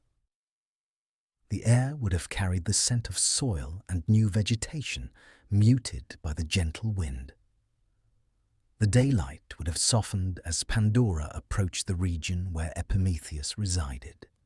Her presence, calm and poised, moved through the landscape not as a disruptive force, but as a natural extension of the world shaped for her by the gods. Epimetheus had been warned by his brother never to accept gifts from Zeus, for Prometheus possessed a clear understanding of divine intentions. Yet the setting of the myth places Epimetheus not in defiance, but in the serene innocence characteristic of the earlier ages of humankind. His life unfolded without suspicion or guardedness. The world around him presented few complex challenges, and his nature reflected that simplicity. He had been entrusted with the distribution of qualities to living creatures, a task he completed in earlier mythic time, assigning strengths, instincts, and abilities to animals with diligent care. Though he had exhausted these qualities before considering humankind, leading to Prometheus's intervention through fire, the episode revealed Epimetheus as a figure of earnest intention rather than strategic foresight. Pandora's arrival at his dwelling symbolized the convergence of two distinct aspects of the mythic world: divine craft and mortal innocence. She approached with the dignified calm instilled by the gifts of Athena, Aphrodite, Hermes, and the Horae. Her presence carried an aura of completeness, a sense that her creation had been shaped with careful intention. Epimetheus, living in quiet harmony with his surroundings, encountered her not as an unexpected disruption, but as a gentle presence entering the natural order of his life. Their meeting signaled a pivotal moment in Greek myth. It represented the point at which divine influence extended directly into the human condition through companionship. Unlike many tales involving gods and mortals, the narrative here unfolds without dramatic confrontation, without spectacle or conflict. Instead, the ancient story emphasizes the quiet acceptance that defined the early ages of humankind. Epimetheus, drawn by innate goodwill and unburdened by suspicion, welcomed the presence before him, unaware of the deeper intentions that shaped her creation. The nature of Pandora's arrival illustrates the Greek understanding of significant change. In many myths, transformation begins not through force, but through presence. Pandora did not alter Epimetheus's life through action. She altered it simply by existing near him. Her beauty, refined by Aphrodite, introduced aesthetic harmony. Her grace, shaped by the Horae and the Graces, brought poise to the dwelling. Her intelligence allowed her to observe her surroundings with clarity. Her curiosity encouraged exploration of the environment, the patterns of nature, and the rhythms of daily tasks. These qualities, combined with the subtle unpredictability given by Zeus, marked her as a figure whose presence would deepen the human experience. The moment she entered Epimetheus's world, the dynamic between divine intention and mortal life shifted. Though Epimetheus carried the warning of Prometheus in the background of his memory, his nature leaned toward acceptance and trust. Greek myth often portrays him as a figure whose decisions reflect instinctive kindness rather than strategic caution. This characteristic made him receptive to Pandora's presence. Their meeting therefore marked the beginning of a new chapter in the evolution of human existence. A chapter shaped by companionship, shared living, and the blending of divine crafted qualities with mortal simplicity. Pandora's integration into Epimetheus's home unfolded quietly. She encountered the physical world through the textures of daily tasks, the sound of leaves rustling in the wind, the warmth of firelight reflecting on the clay of the hearth, and the patterns of morning and evening marked by sunlight and shadow. Her senses, awakened in the luminous stillness of Olympus, now adapted to the more grounded environment of the earthly realm. The shifting light, the cooling air of dusk, and the subtle rhythms of mortal life all contributed to the landscape she observed with steady attentiveness. Epimetheus, accustomed to solitude, gradually experienced the presence of another being, shaped by divine intention. The myth does not describe emotional responses. For Greek poets of the archaic period typically emphasized symbolic meaning over interior reflection. Instead, the emphasis lies on the union itself, an event that brought divine craftsmanship into the human sphere, not through lineage, but through companionship and shared habitation. Pandora and Epimetheus represented the merging of two worlds, the divine crafted presence and the mortal condition shaped by simplicity and trust. Their companionship formed the backdrop for events that would later unfold in the myth. Yet, at this stage of the narrative, the tone remains serene, reflective of the calm before the introduction of deeper complexity. Pandora's presence in Epimetheus's world enriched the rhythm of mortal life without immediate disruption. She embodied qualities that made the world more intricate, adding layers of curiosity, grace, and subtle depth. In many interpretations, their union symbolizes the beginning of the human experience, as known in Greek thought. Through companionship came shared tasks, mutual influence, and the blending of perspectives. Pandora's presence introduced an expansion of human understanding, while Epimetheus's acceptance demonstrated the openness characteristic of early humankind before hardship and effort became central to mortal life. Thus, Part 10 closes with a moment of gentle harmony. Pandora has reached Epimetheus. Their meeting carries no conflict, only the quiet merging of divine craft and mortal existence. The world has not yet shifted, but the foundation for change has been laid. The next chapter of the myth will unfold at the intersection of curiosity, divine intention, and the subtle evolution of human experience. In the days that followed Pandora's arrival, a quiet rhythm began to take shape within the household of Epimetheus. What had once been a solitary life now settled into a gentle coexistence, drawing together the simplicity of mortal routine and the subtle refinement carried within Pandora's being. Their shared dwelling, modest and shaped by the earliest craftsmanship of humankind, became the setting in which divine intention slowly unfolded in the mortal world. Not abruptly, but with the steady cadence that ancient Greek myth often attributed to the earliest ages of the earth. The home itself was formed of clay and timber, arranged with the straightforward practicality characteristic of an era when human ingenuity was still new. A hearth provided warmth and light, its fire a lasting trace of Prometheus's bold gift to humankind. Surrounding the dwelling lay stretches of early earth, quiet fields, patches of wild-growing herbs, and pathways shaped not by formal roads, but by repeated passage over soft ground. The environment remained uncluttered, filled with the natural sounds of early life, the rustling of leaves, the distant movement of animals, and the rhythmic breathing of the world as day shifted to night.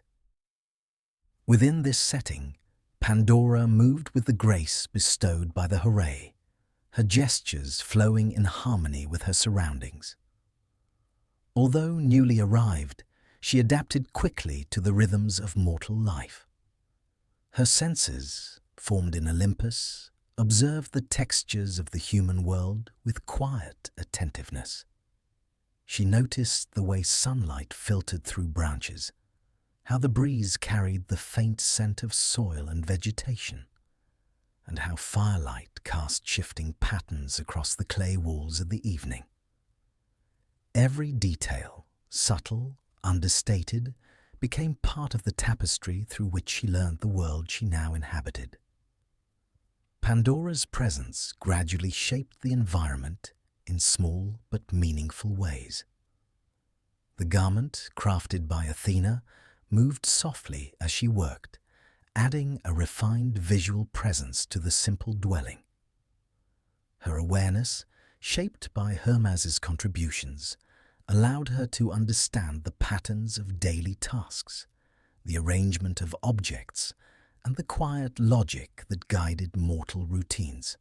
She observed Epimetheus's ways of tending the hearth, maintaining simple tools, and preparing the modest provisions that sustained life. Nothing in these actions was hurried. Their shared existence unfolded with the meditative pace associated with an age untouched by urgency.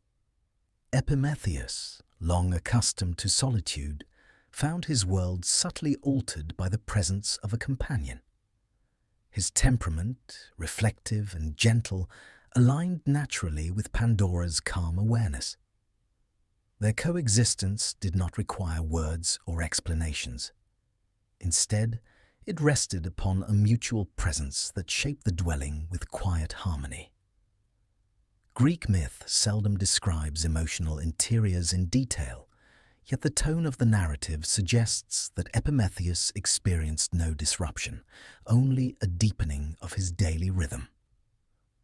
Pandora's presence, refined by divine gifts, introduced a new dimension to life without disturbing its tranquility.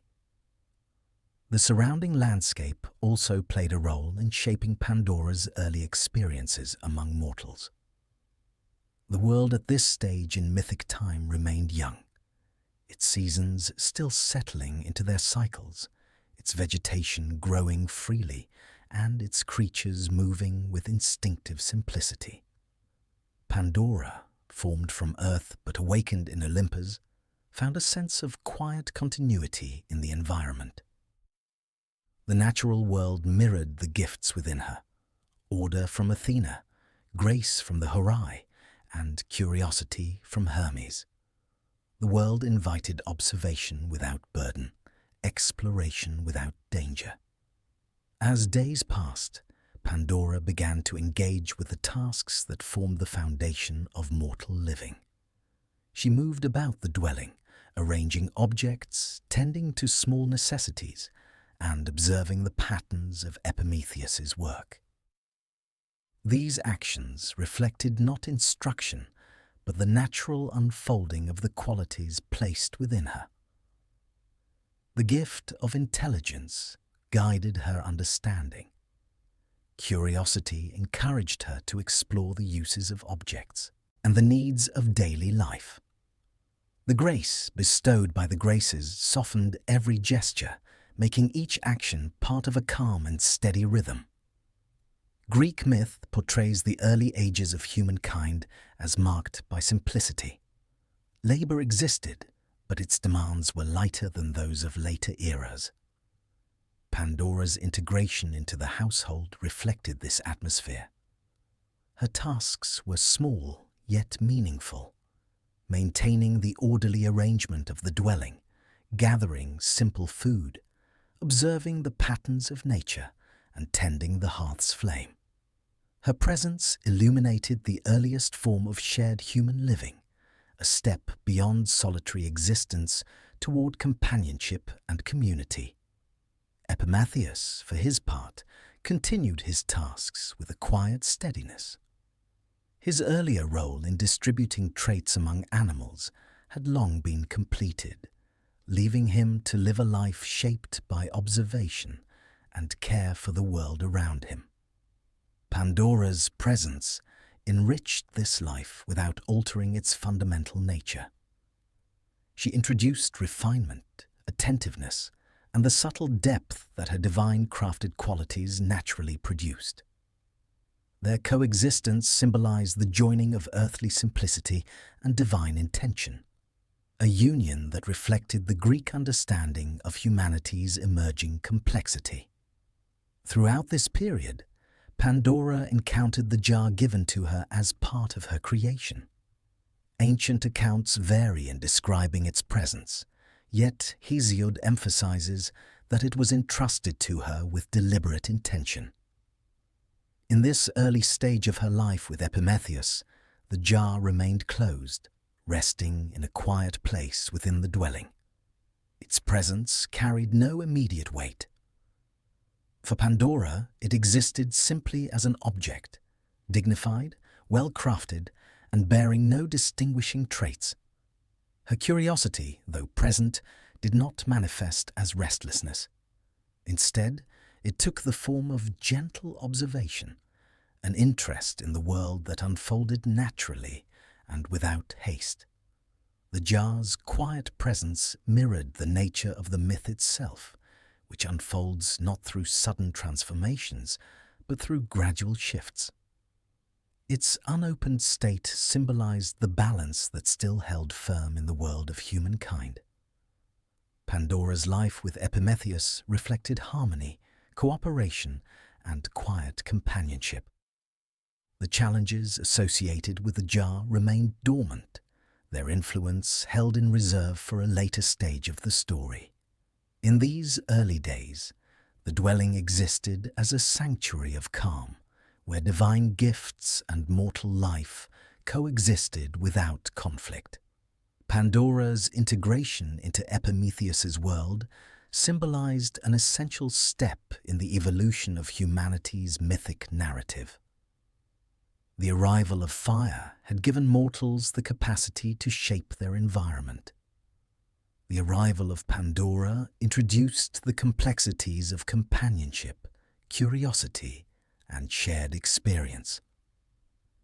She represented the beginning of a world where human life would grow deeper, more nuanced, and more reflective. Her presence did not bring hardship in these early moments, only the gentle unfolding of qualities that would later shape the trajectory of human existence. Thus, the household of Epimetheus became the first space where Pandora's gifts found quiet expression. The days passed in steady rhythm, shaped by tasks, observation, and the calm atmosphere of early mortal life. The world remained balanced, poised between simplicity and the greater complexity that lay ahead. In this moment of mythic time, divine intention and mortal living existed in gentle harmony, preparing the way for the next turning point in Pandora's story. One shaped not by force, but by the quiet pull of curiosity and the enduring presence of the jar entrusted to her care. Within the modest dwelling that Pandora now shared with Epimetheus, one object stood apart from all others, though it rested in stillness and silence. It was the jar, crafted with deliberate care, sealed securely, and entrusted to Pandora at the moment of her completion. Set slightly apart from the activities of the household, it occupied a place where the firelight brushed its surface in the evenings, and the daylight moved across it in gentle patterns each morning. Its presence was subtle but steady, forming an unmoving point in Pandora's quiet, unfolding world. The jar's exterior reflected the skill of divine craftsmanship. Its surface bore faint markings that hinted at symbolic intention without revealing their meaning. The clay carried the texture of carefully shaped earth, yet it possessed a firmness that suggested a durability beyond mortal vessels. Its seal remained intact, affixed by unseen hands, ensuring that its contents lay beyond reach. Although Pandora had not yet considered opening it, the object held an undeniable presence, as though it waited with a patient purpose, known only to the gods who ordained its creation. As Pandora settled into her life with Epimetheus, the jar remained undisturbed. Days passed in unhurried succession, each marked by tasks, quiet routines, and the gentle cadence of early human existence. Yet with every passing day, Pandora's awareness of the jar deepened, not through sudden flashes of interest, but through the gradual unfolding of her nature.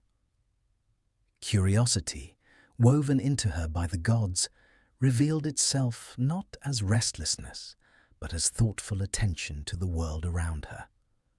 The jar, in its stillness, naturally drew a small portion of that attention.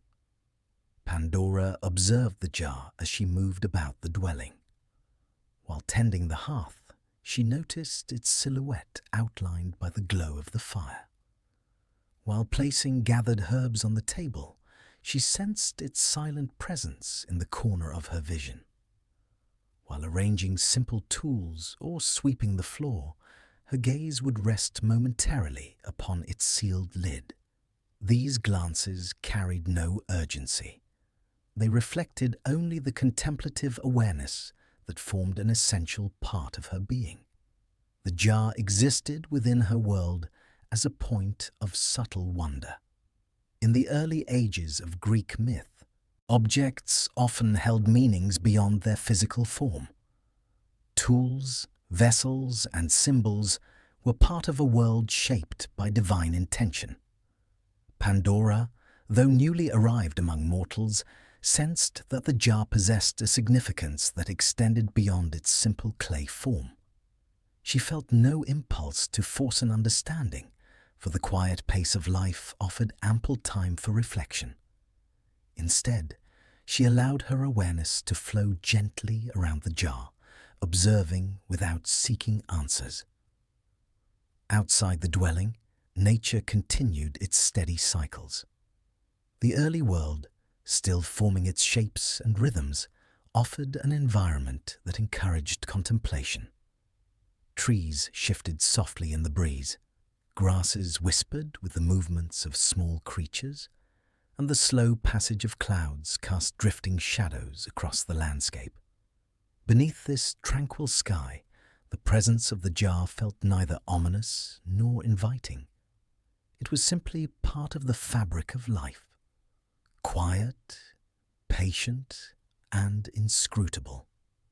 Pandora approached her days with the thoughtful steadiness instilled by Athena's guidance. She would gather water from the nearby stream, noticing the play of light upon the surface and the faint patterns left by flowing currents. She would explore the terrain surrounding the dwelling, learning the shapes of the land and the characteristics of the plants that grew there.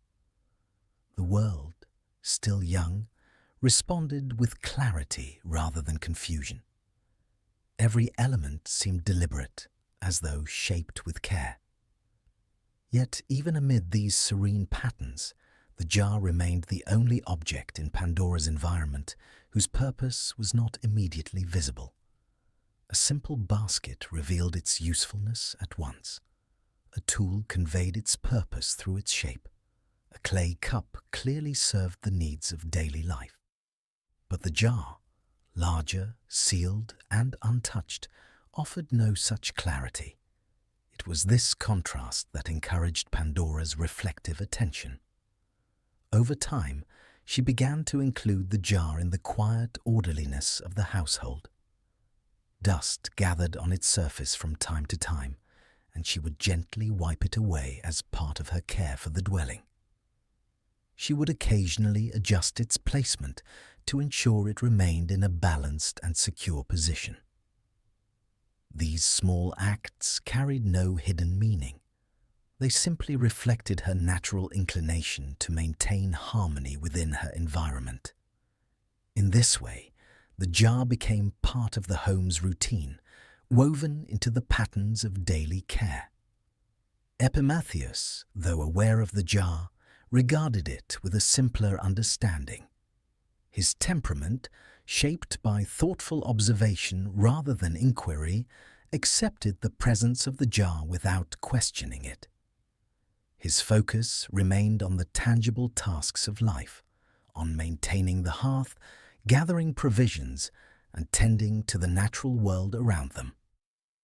He did not analyze the jar's purpose, nor did he speculate about its origins. To him, it existed simply as a gift entrusted to Pandora, resting quietly in the home they shared. Pandora's curiosity, however, though gentle and ever-present, developed a subtle layer of depth over time. She noticed the firmness of the seal, the faint impressions upon the clay surface, and the sense of potential that surrounded the jar. She recognized that an object so carefully crafted must hold meaning that was intended to be discovered at the proper moment.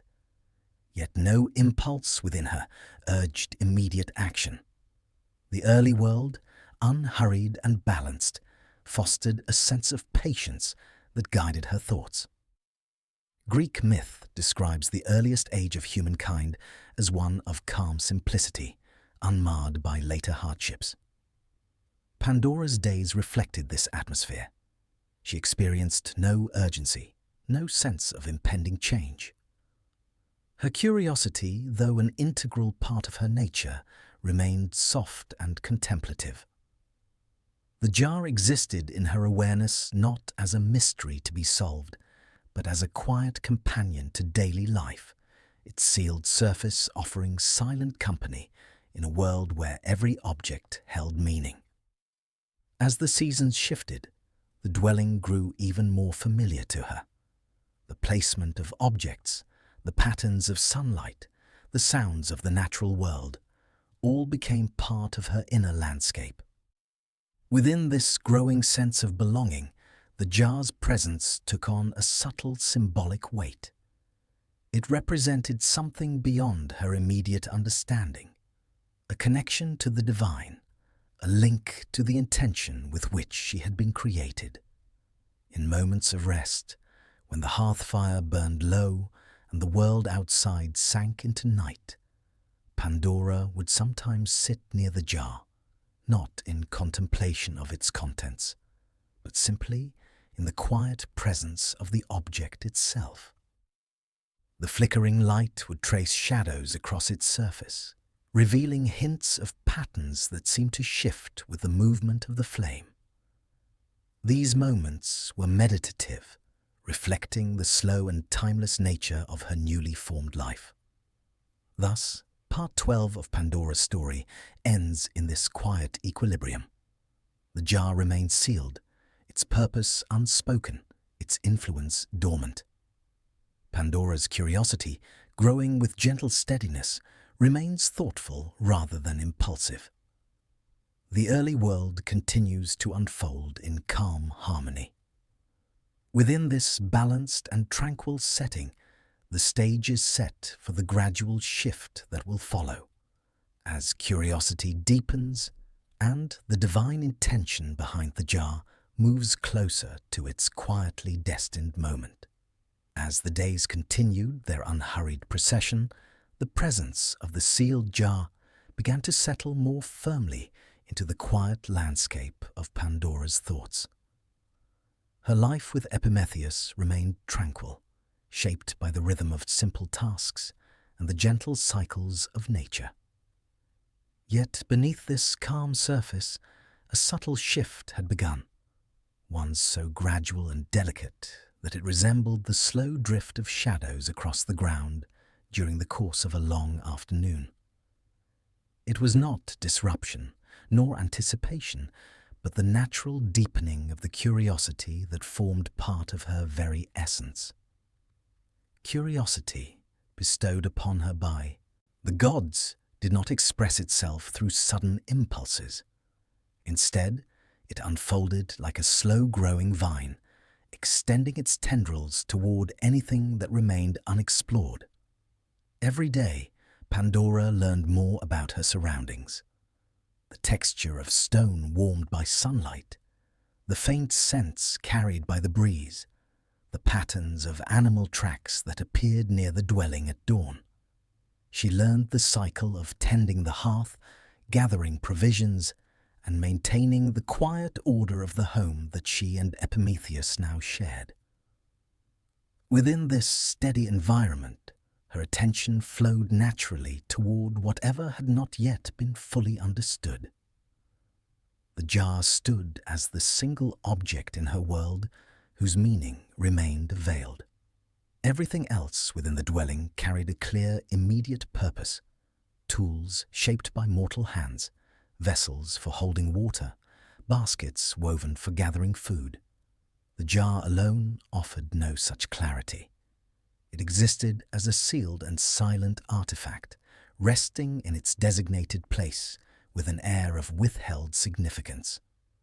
Pandora felt no urgency to inspect it more closely, yet she found her thoughts returning to it with increasing frequency.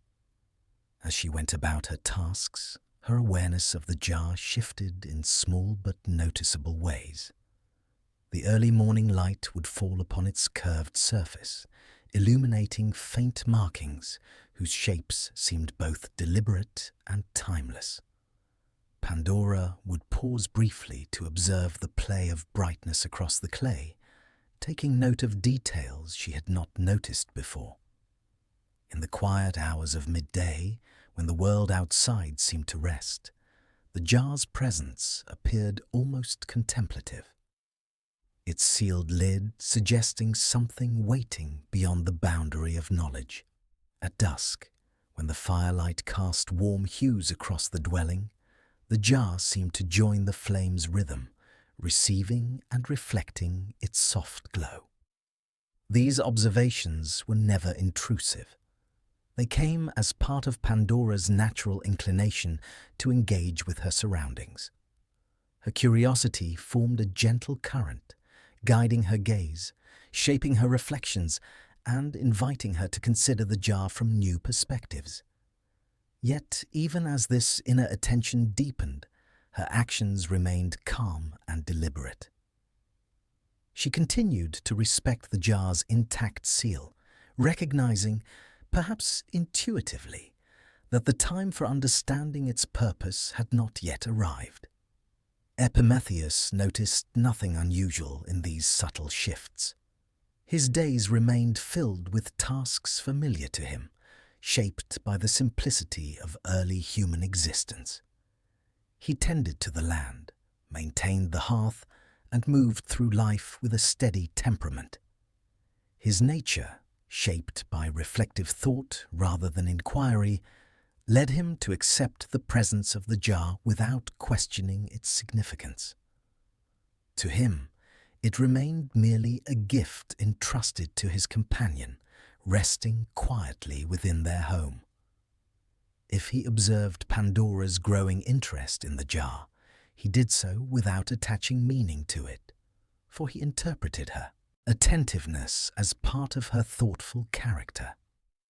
The world beyond their dwelling continued its ancient rhythms. The earliest forms of weather drifted across the land, gentle rains that nourished the soil, breezes that carried the scent of newly grown plants, and sunlight that warmed the earth with a softness characteristic of mythic beginnings. Animals moved quietly through the fields and hills, their patterns guided by instinct rather than fear. This tranquil environment provided Pandora with ample moments of reflection, allowing her curiosity to unfold without tension or conflict. During her time outdoors, she would sometimes find her thoughts returning to the jar. As she observed the way leaves rustled in the breeze, she wondered whether the faint markings on the jar's surface represented anything drawn from nature. As she studied the shapes of stones near the stream, she considered whether the jar's construction held deeper meaning. These thoughts came gently, without insistence. They arose simply because the jar remained the one element in her world that resisted immediate understanding. Pandora's inner landscape grew gradually richer.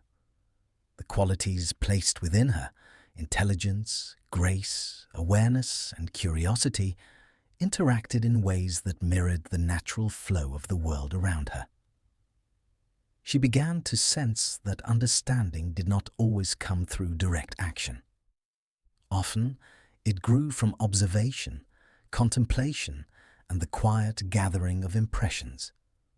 The jar became a focal point for these processes, not because she wished to open it, but because it represented something yet to be known. In the evenings, when the dwelling became quiet and the hearth fire cast slow shifting patterns across the floor, Pandora found herself seated where she could see the jar clearly. She did not study it with intensity or speculation. Instead, she simply allowed her awareness to rest upon it as one might contemplate a distant horizon or a star emerging in the early night sky. In these quiet moments, the jar felt almost like a presence, silent, patient, and complete in its stillness. Greek myth often describes the earliest stages of humanity's history as an era when the boundary between divine intention and mortal experience remained thin, permeable, and filled with subtle significance. The jar, positioned within Pandora's life, represented this boundary. Its sealed surface held the imprint of divine design, standing apart from the tools and vessels of mortal creation. Its presence connected Pandora to the circumstances of her origin, a reminder that her life, though shaped by mortal rhythms, was intertwined with a purpose crafted by the gods. This awareness added a quiet depth to her reflections. Pandora understood that her creation had been deliberate, shaped by the skills and intentions of many divine beings. She recognized that the jar, given to her at the moment of her arrival, must hold meaning that extended beyond her immediate comprehension. This understanding did not bring restlessness, it fostered patience. She trusted that clarity would emerge at the right moment, just as the patterns of nature revealed themselves through time. One day, while tending to the dwelling, Pandora lifted the jar slightly to dust beneath it. The weight surprised her, not through heaviness, but through its solidity. Its contents did not shift, nor did the jar emit any sound. The sealed lid remained firm, offering no hint of what lay within. As she set the jar back into its place, she felt a brief, quiet recognition that its purpose remained intact, untouched, and waiting. This moment did not provoke a desire to open it. It simply deepened her awareness of its presence. Thus, part 13 of Pandora's story rests in this gentle evolution of thought. The jar remains sealed. The world around her remains calm.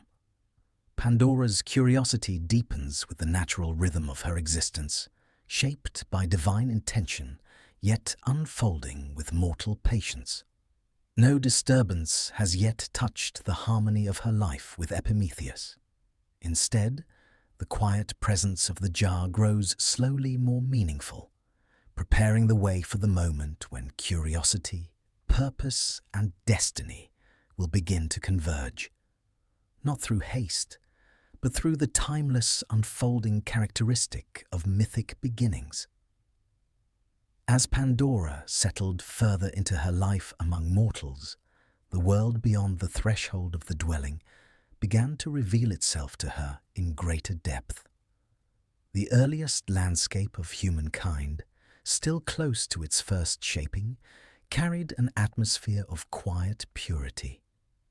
It was a world untouched by later turmoil, a place where the boundaries between the natural and the divine felt thin, though not through signs or wonders, only through the sense that creation itself remained young, patient, and unfolding.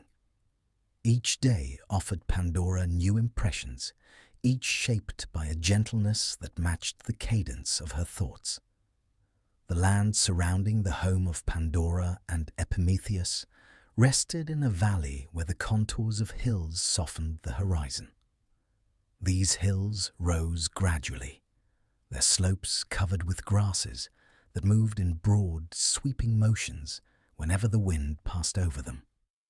Trees stood in small clusters, their trunks smooth, their leaves shimmering faintly in the sunlight. The Greek imagination often described the early world as harmonious, its land and creatures guided by instinct rather than conflict. Pandora encountered this harmony with a kind of reverent attentiveness. The mornings began quietly, with a pale light unfolding across the valley. As the brightness increased, the shapes of plants and stones emerged gently, as though the world preferred to reveal itself slowly. Pandora would step outside in these early hours, feeling the coolness of the air and noting the sounds that mark the beginning of each day. Birds announced the dawn in light, melodic patterns. Small animals moved through the grasses, their steps muffled by the softness of the earth. The distant hum of unseen insects faded in and out like a natural form of breath. Pandora walked these landscapes with no intention beyond observation. Her steps were unhurried, guided by curiosity rather than destination. She noticed how certain plants thrived in shaded areas while others sought sunlight. She noted the textures of bark beneath her fingertips, the changing scent of the wind, and the intricate shapes of small stones resting near the edges of streams. The world offered no mysteries that demanded solutions, only quiet details that invited reflection. In the Greek imagination, the earliest humans lived close to the land. Their needs were simple, and the earth provided readily. Pandora's routines reflected this simplicity. She gathered herbs and plants, learning their characteristics through careful observation. She collected water from the clear stream that flowed not far from the dwelling, noting how its flow remained consistent, a steady resource in a world still stabilizing its forms. She moved with a natural grace, shaped by the divine hands that had crafted her, yet her actions remained grounded in the humility of mortal life. Epimetheus often worked nearby, tending to small tasks necessary for their daily living. He gathered food, shaped simple tools, and ensured that the hearth within their home remained a reliable source of warmth. Together, Pandora and Epimetheus formed the earliest partnership in mythic memory, a coexistence characterized not by tension or conflict, but by shared presence. Their interactions were quiet, shaped by mutual observance and the gentle rhythms of necessity. As Pandora explored the land, she began to develop an understanding of cycles. She noticed the slow change in the angle of the sun as days passed. She observed how certain plants began to show early signs of transformation as the season shifted subtly toward maturity. She watched as the grasses changed texture under varying weather conditions. Nothing in these changes felt abrupt or dramatic. Instead, they unfolded with a steadiness that mirrored the calm within her thoughts. Her awareness, shaped by Athena's influence, allowed her to perceive the structure behind these patterns. She understood that growth followed its own rhythm, that the land's transformations were part of a larger coherence. This understanding did not bring urgency. Instead, it deepened the tranquility with which she observed the world.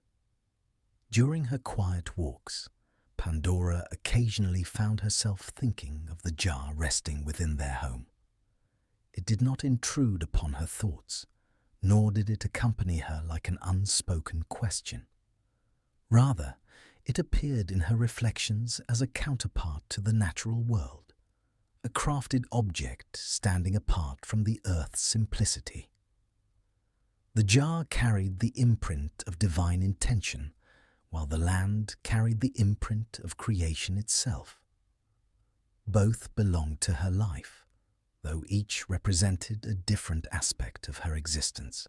Her curiosity toward the jar, though gentle, felt different from her curiosity toward the world outside.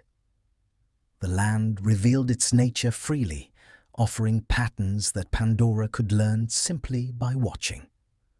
The jar, by contrast, remained closed to understanding. Its sealed lid represented something that could not be known through observation alone.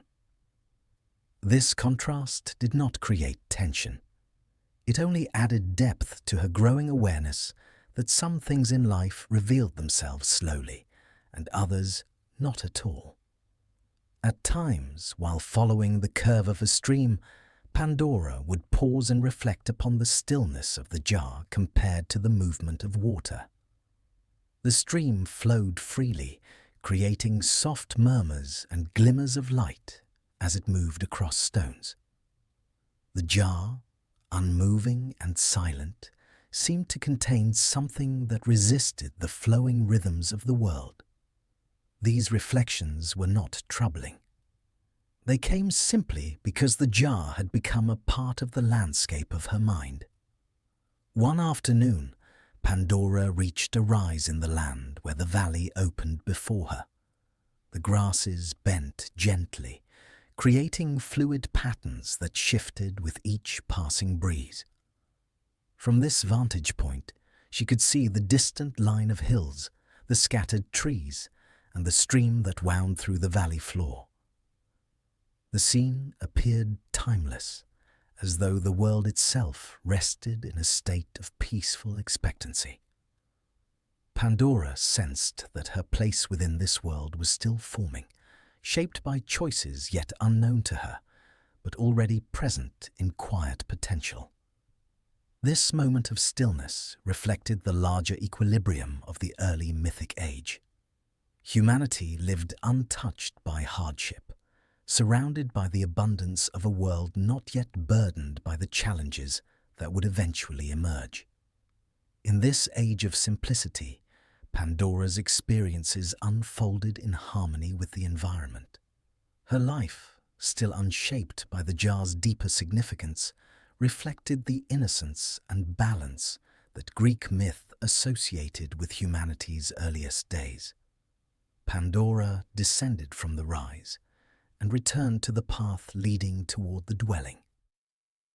As she walked, her thoughts flowed gently, without conclusion. She considered the textures of life, the movements of grasses, the sounds of the stream, the light of the hearth, and the quiet presence of the jar within the home. Each element held its place, forming a world of interconnected yet distinct meanings. When she returned to the dwelling, the jar rested exactly where she had left it, silent, sealed, and undisturbed. Its presence formed a subtle contrast to the vibrant world she had just explored. The land outside moved in cycles, but the jar remained constant. Pandora felt no pressure to understand it. Its time had not yet arrived. Thus, Part 14 closes with Pandora returning from a world filled with quiet revelations to the stillness of the object destined to alter the future. Her curiosity continues to deepen softly, shaped by the tranquil world around her. Nothing yet disrupts the harmony of her life. The land remains peaceful, the jar remains sealed, and Pandora's thoughts, like the early world itself, move forward with the steady, unhurried pace of mythic time. As the days lengthened and the seasons moved slowly toward maturity, Pandora began to sense a quiet change, not in the landscape around her, but in the atmosphere of her inner world. It was not a disturbance, not a sudden shift, but a subtle awareness that the harmony she lived within carried deeper currents beneath its surface. Life remained tranquil, the land remained abundant, and the dwelling she shared with Epimetheus continued to offer shelter and stability. Yet within this calm, the presence of the sealed jar began to take on a new dimension, an unspoken weight, as though it belonged not only to her household, but to a purpose larger than her daily existence. The jar had always been present, resting in its familiar place, silent and unchanging. Pandora's curiosity toward it had grown naturally, shaped by reflection rather than impulse. But now, her awareness began to broaden, extending beyond the surface of her surroundings to the quieter layers of intention beneath them. She did not name this feeling, for the early world did not yet encourage the articulation of abstract thoughts. Instead, she simply sensed that the jar's presence held a significance that had not yet revealed itself. Outside the dwelling, the environment maintained its gentle patterns. The grasses reached their fullest height under the warm sun, moving in wide, graceful waves whenever the wind crossed the valley. The trees deepened their colors, their leaves catching light in subtle variations. Birds continued their quiet calls, marking the transitions of the day. Small animals moved through the landscape with steady rhythms, guided by instinctive patterns older than thought. The natural world remained peaceful, but Pandora's inner landscape began to reflect a quiet awareness of change. Pandora continued her daily walks through the valley, observing the flow of the stream and the shifting hues of the sky. Yet even as she looked outward, a portion of her attention now lingered upon the jar she had left behind. She did not feel drawn back to it, nor did she sense urgency. Rather, the jar had become part of the quiet texture of her thoughts, appearing naturally in moments of reflection. She began to notice how often she considered it, never with tension, but with a contemplative calm. In the Greek imagination, the earliest humans lived without the burdens that later ages would carry. Yet myth also suggests that beneath the surface of this early harmony lay the seeds of future change, placed deliberately by the gods.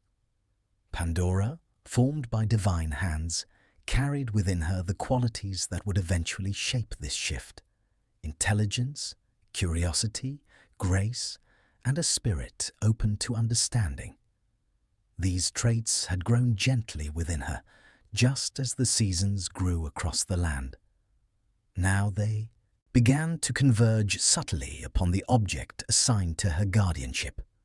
Within the dwelling, the jar remained unaltered, its seal held firm, its surface carried the same faint markings, and its weight remained constant. Yet Pandora began to perceive it not merely as an object, but as something akin to a message, an artifact placed within her life with purpose, though that purpose remained hidden. Her reflections did not seek to decipher its meaning. Rather, they acknowledged its significance. She sensed that the jar existed not only for her to behold, but also for her to live alongside, as part of the unfolding of something larger. Pandora's observations grew more attuned to the smallest details of the jar. She noted the precise way its lid connected with the rim, the subtle design etched onto its surface, and the quiet firmness with which it rested upon the ground. During the quiet hours of dusk, when the light dimmed and the fire within the dwelling cast a warm glow, Pandora would sometimes find herself seated near the jar, not in contemplation of its secret, but simply in the calm presence of its form. These moments mirrored the nature of the mythic age, where understanding came slowly, shaped by observation and time rather than by direct revelation. Pandora's thoughts deepened in harmony with the world around her. She recognized that the jar's sealed nature was intentional, and that whatever lay within it existed beyond her current understanding. This recognition did not unsettle her. Instead, it created a sense of quiet expectation, an awareness that the balance of her life remained stable, yet poised upon an unseen threshold. Epimetheus continued his work around the dwelling with steady consistency. His temperament, shaped by reflective calm, led him to accept the world as it presented itself. He did not sense the quiet shift within Pandora's thoughts, for he perceived life through patterns of action rather than reflection. When he noticed her glancing at the jar, he interpreted it simply as part of her natural attentiveness. Nothing in her demeanor suggested worry or disturbance, for none existed. Curiosity, though deepening, remained gentle. As the season progressed, the land itself began to hint at change. The grasses took on a slightly different hue, touched by the earliest signs of approaching autumn. The air carried a new sharpness when the sun set, though the days remained warm. These subtle transformations were not dramatic. They unfolded with the same deliberation that guided all aspects of the early world. Yet Pandora sensed them with heightened awareness, as though nature itself were mirroring the quiet deepening within her thoughts.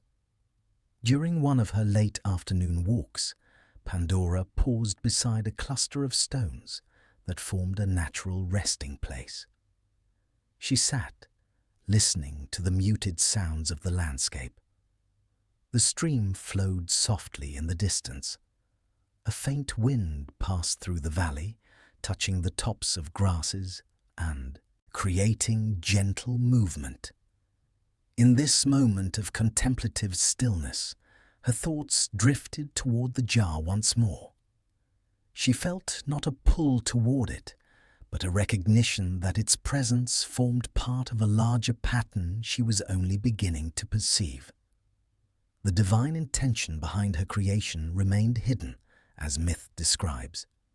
Yet intention, even when concealed, often casts a faint echo, a sense of direction without clarity, a feeling without instruction.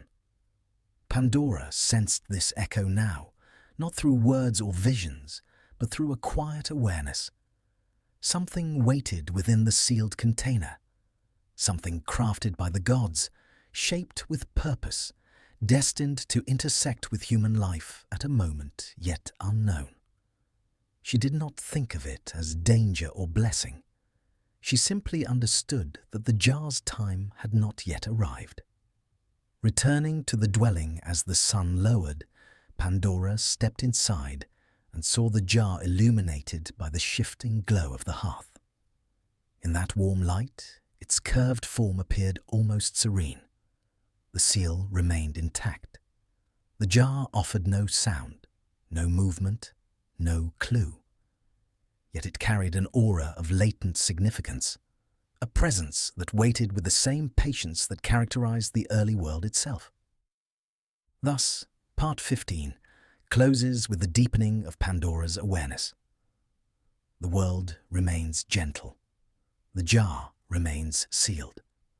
Her curiosity grows, not as restlessness, but as understanding that some objects are placed in life with intention, and that their meaning dawns slowly, like the approach of a distant season.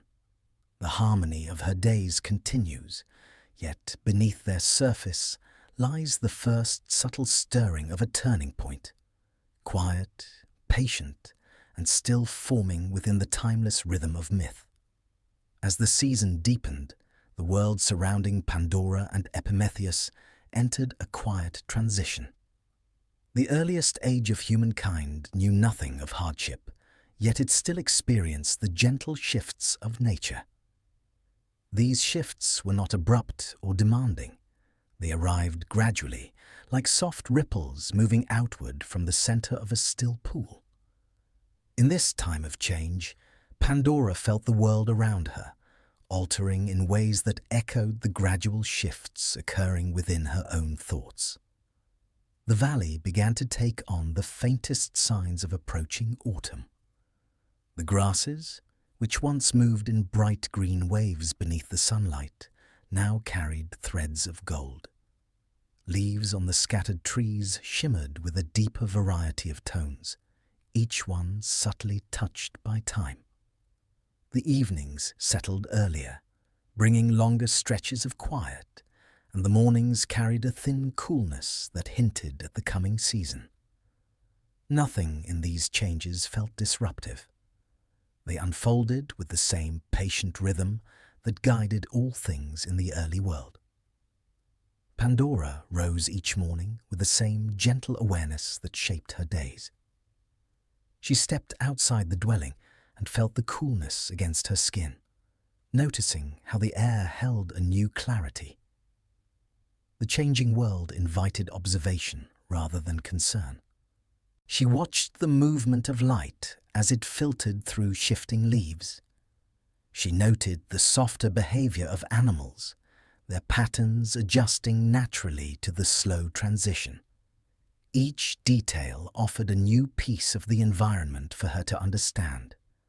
Her reflections increasingly connected the transitions of nature with the quiet presence of the sealed jar within her home.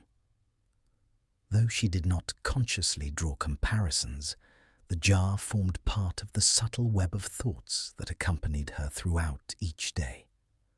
Just as the land held changes beneath the surface, the jar held something within it, silent, concealed, and waiting. Pandora sensed this parallel without needing to articulate it. Inside the dwelling, the jar remained in its accustomed place, its silence as steady as the turning of the seasons. Its presence did not intrude upon Pandora's activities, yet it shaped the atmosphere of the home in ways neither she nor Epimetheus could fully describe. It acted as a point of stillness around which their lives quietly revolved. Each time Pandora passed by it, she acknowledged its presence with a glance or a moment of thought, not out of concern, but out of contemplation. The dwelling itself began to reflect the season. The light that entered through its openings carried warmer tones during the day and faded earlier in the evening. The hearth took on greater importance as the nights grew cooler, though not cold. Its fire became a constant source of comfort, casting gentle shapes across the walls and creating a quiet center for the home's activities. Pandora tended the fire with the same calm precision she brought to all tasks, recognizing its significance in maintaining the steadiness of their nights. Epimetheus continued his work, adjusting his routines to the shifting nature of the season. He gathered food with greater attention to preservation, storing simple provisions that would sustain them through the lengthening nights. His tasks remained grounded in practicality, shaped by instinct rather than contemplation. Pandora observed these adjustments with quiet appreciation, sensing how the early humans adapted naturally to the rhythms of the world. Her own work changed as well.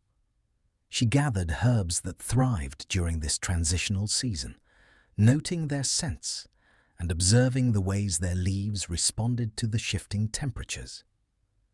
She arranged the dwelling in ways that preserved warmth and order. She moved with the same steadiness she had always expressed, yet her thoughts carried the additional layer of reflection brought about by the deepening season. As the world grew quieter, Pandora found increasing moments of stillness in her days. These moments often occurred during the evening, when the firelight softened the contours of the dwelling and the land outside rested beneath the gentle embrace of twilight. In these hours, her awareness naturally shifted toward the sealed jar, not in anticipation or desire, but in contemplation.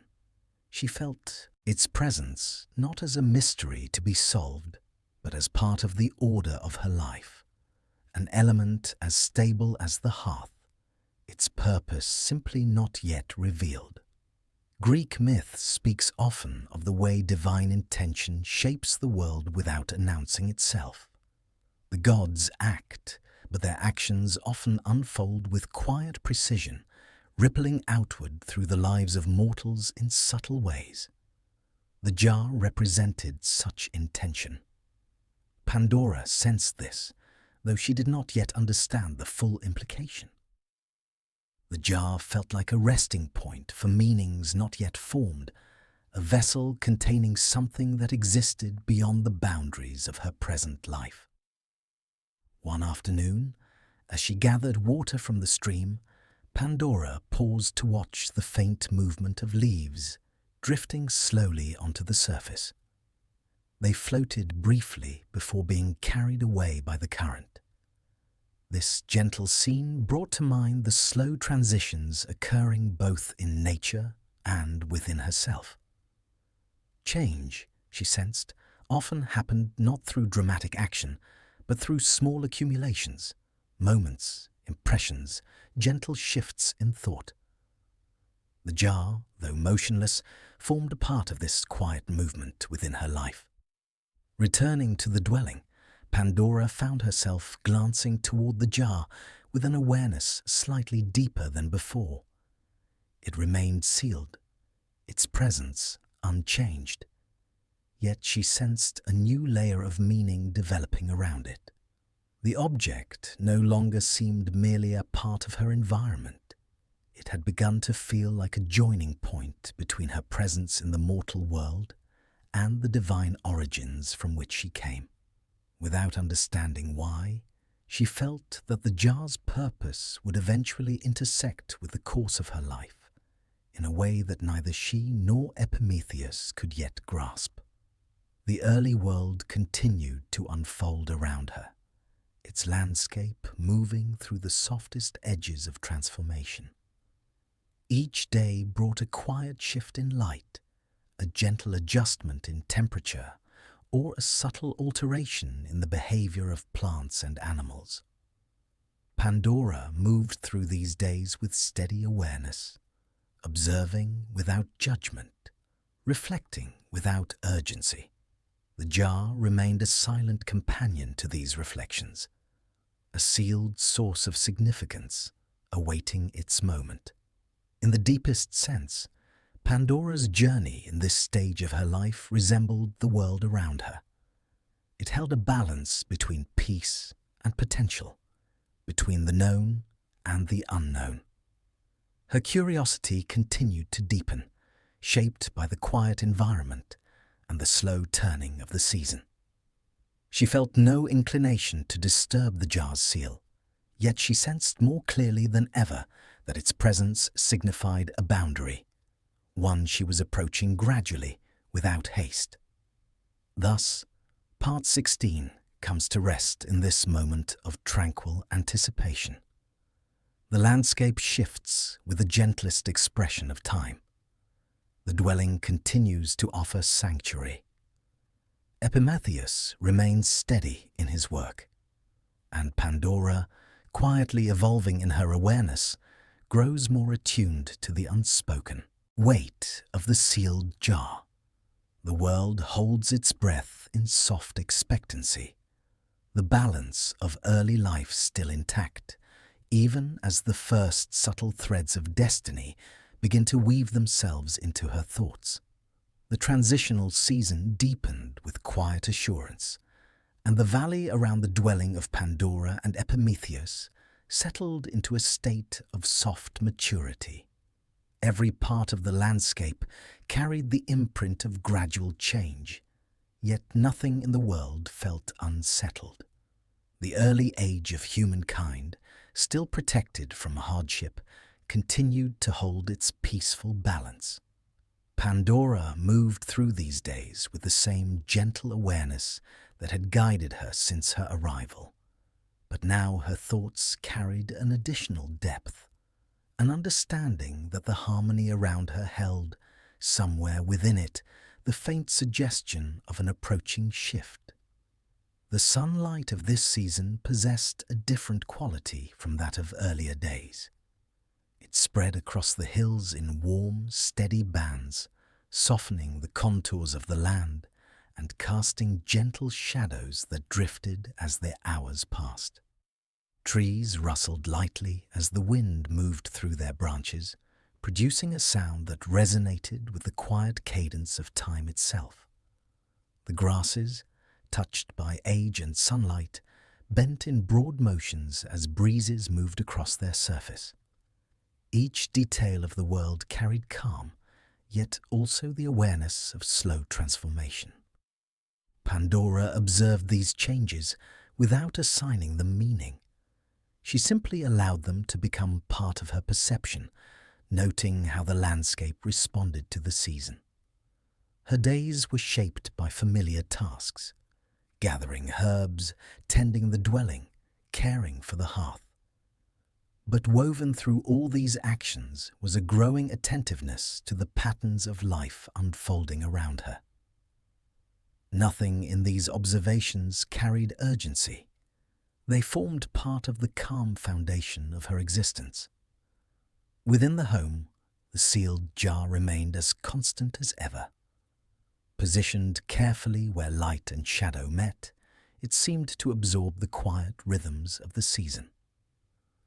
Pandora's movements often brought her near it, and her thoughts would rest upon it briefly, just as one might reflect upon the stillness of a distant lake. She did not question its purpose, for the early world had not yet introduced the concept of questioning as later ages would know it. Instead, she experienced the jar as part of a larger structure, an unspoken element of the orderly life she inhabited. Epimetheus continued to engage with his work in calm, simple cycles, his nature aligned with the patterns of the world around them. He adjusted his routines according to the season, gathered food with thoughtful care, and ensured the hearth provided steady warmth during the lengthening nights. His life followed a rhythm that remained consistent, shaped by grounded observation rather than contemplation. Pandora witnessed his steadiness with quiet appreciation, sensing in his actions the same natural harmony expressed by the land. As the Yeitboit days passed, Pandora's attention increasingly encompassed not only the external world, but also the subtle shifts within herself.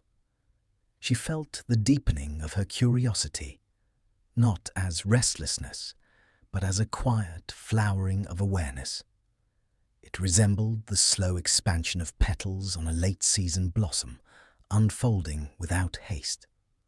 The jar remained part of this inner landscape, representing something not yet revealed. Its presence became a quiet center point around which her reflections occasionally circled. Greek myth often expresses the idea that significant moments are preceded by periods of calm, where the world appears most balanced. Pandora now moved through such a period, though she did not perceive it as transitional. She experienced only the harmony of daily life and the natural progression of time. Yet beneath this harmony lay the soft echo of divine intention, the faintest suggestion that the jar's moment of purpose was approaching, though still far enough away to remain enveloped in the stillness of early mythic time. Pandora's walks through the valley became even more meditative during this season. She followed familiar paths, observing how the landscape's colors deepened and softened. She traced the lines of fallen leaves, studied the patterns of the stream as it moved around stones, and noticed how the air carried different scents depending on the time of day. She felt herself becoming more attuned to these changes, not through conscious effort, but through the natural merging of her awareness with the world around her. During one such walk, Pandora paused beside a tree whose branches extended outward in a gentle arc. The leaves, touched by the season, shimmered with varying tones of gold and green. As she stood beneath the shifting canopy, she sensed the world settling into a state of quiet anticipation. It was not a feeling of tension. Rather, it resembled the moment before a new phase of growth, when everything rests briefly, absorbing time and preparing for what lies ahead. She remained still, allowing the atmosphere to settle around her. Upon returning to the dwelling, Pandora found the jar resting in the warm light of the hearth. A faint glow traced the curves of its surface, giving it an appearance almost serene in its stillness. Its presence evoked a feeling she could not name, a gentle acknowledgement that it belonged not only to her home, but to the larger narrative of human existence. Without touching it, she allowed her gaze to linger upon it briefly, sensing once again that it held significance beyond her current understanding. Her reflections grew more layered as the nights lengthened.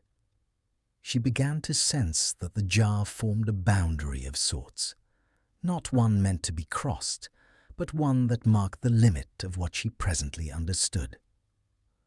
Life within the dwelling remained gentle and familiar, yet the jar, always sealed, always unmoving, seemed to represent something just beyond the threshold of her awareness. Its presence did not disturb her. It simply existed as part of a wider pattern, the full shape of which had not yet emerged. In the quiet of evening, when the fire burned steadily and the world outside settled into darkness, Pandora would sometimes sit in the soft glow of the hearth and allow her thoughts to drift. The gentle movements of the flames reminded her of the cycles she observed in nature: the flowing of water, the shifting of leaves, the rising and setting of the sun. She sensed that the jar, though silent, belonged to these cycles in its own way. It, too, was part of the unfolding of time. Epimetheus, observing Pandora's reflective stillness, remained unaware of the deeper currents shaping her thoughts. His world was grounded in action, in the tangible tasks of life.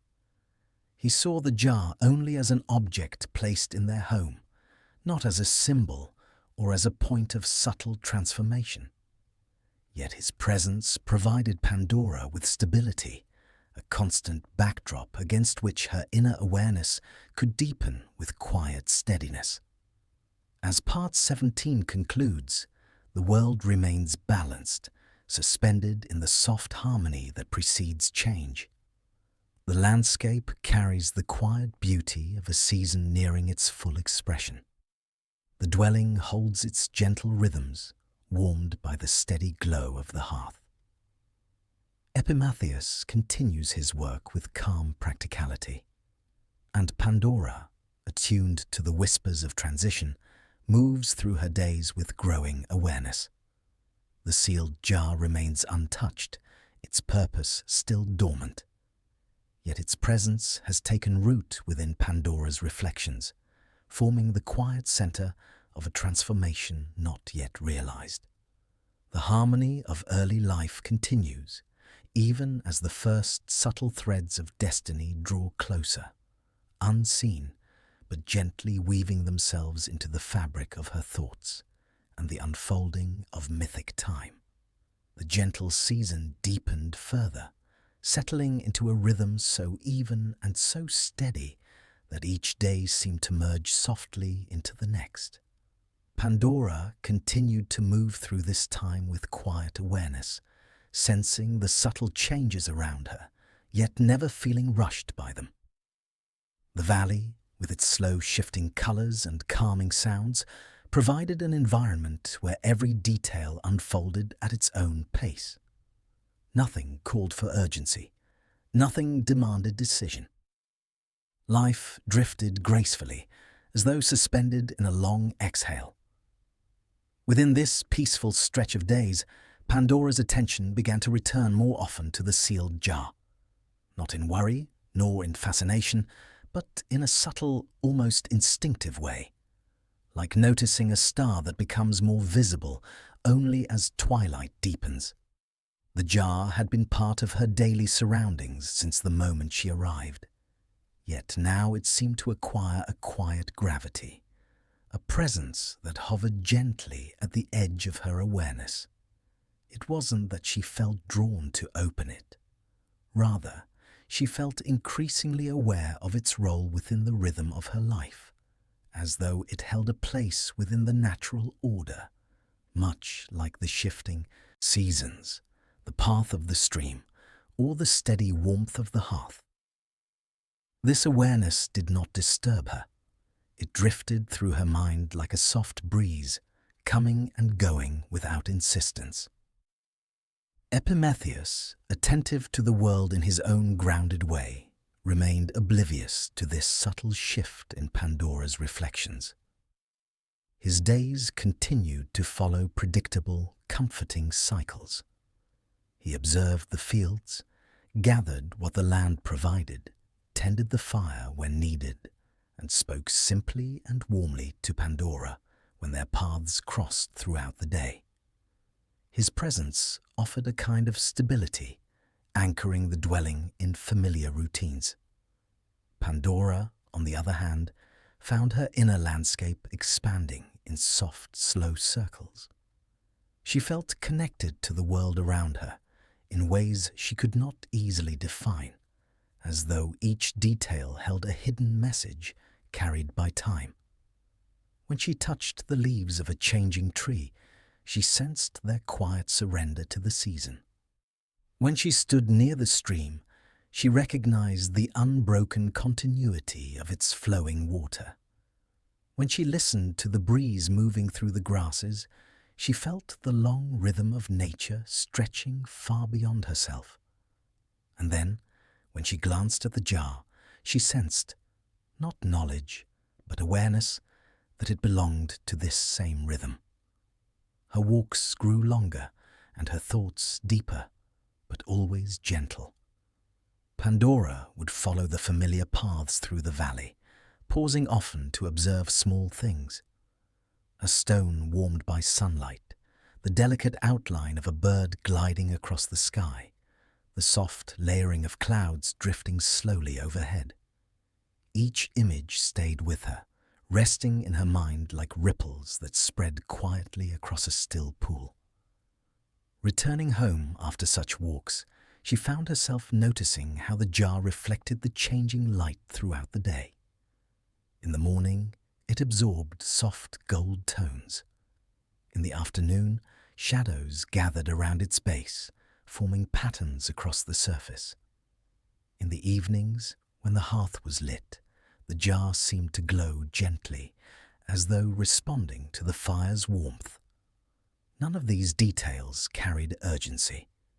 Instead, they deepened the sense that the jar was part of a larger pattern slowly unfolding.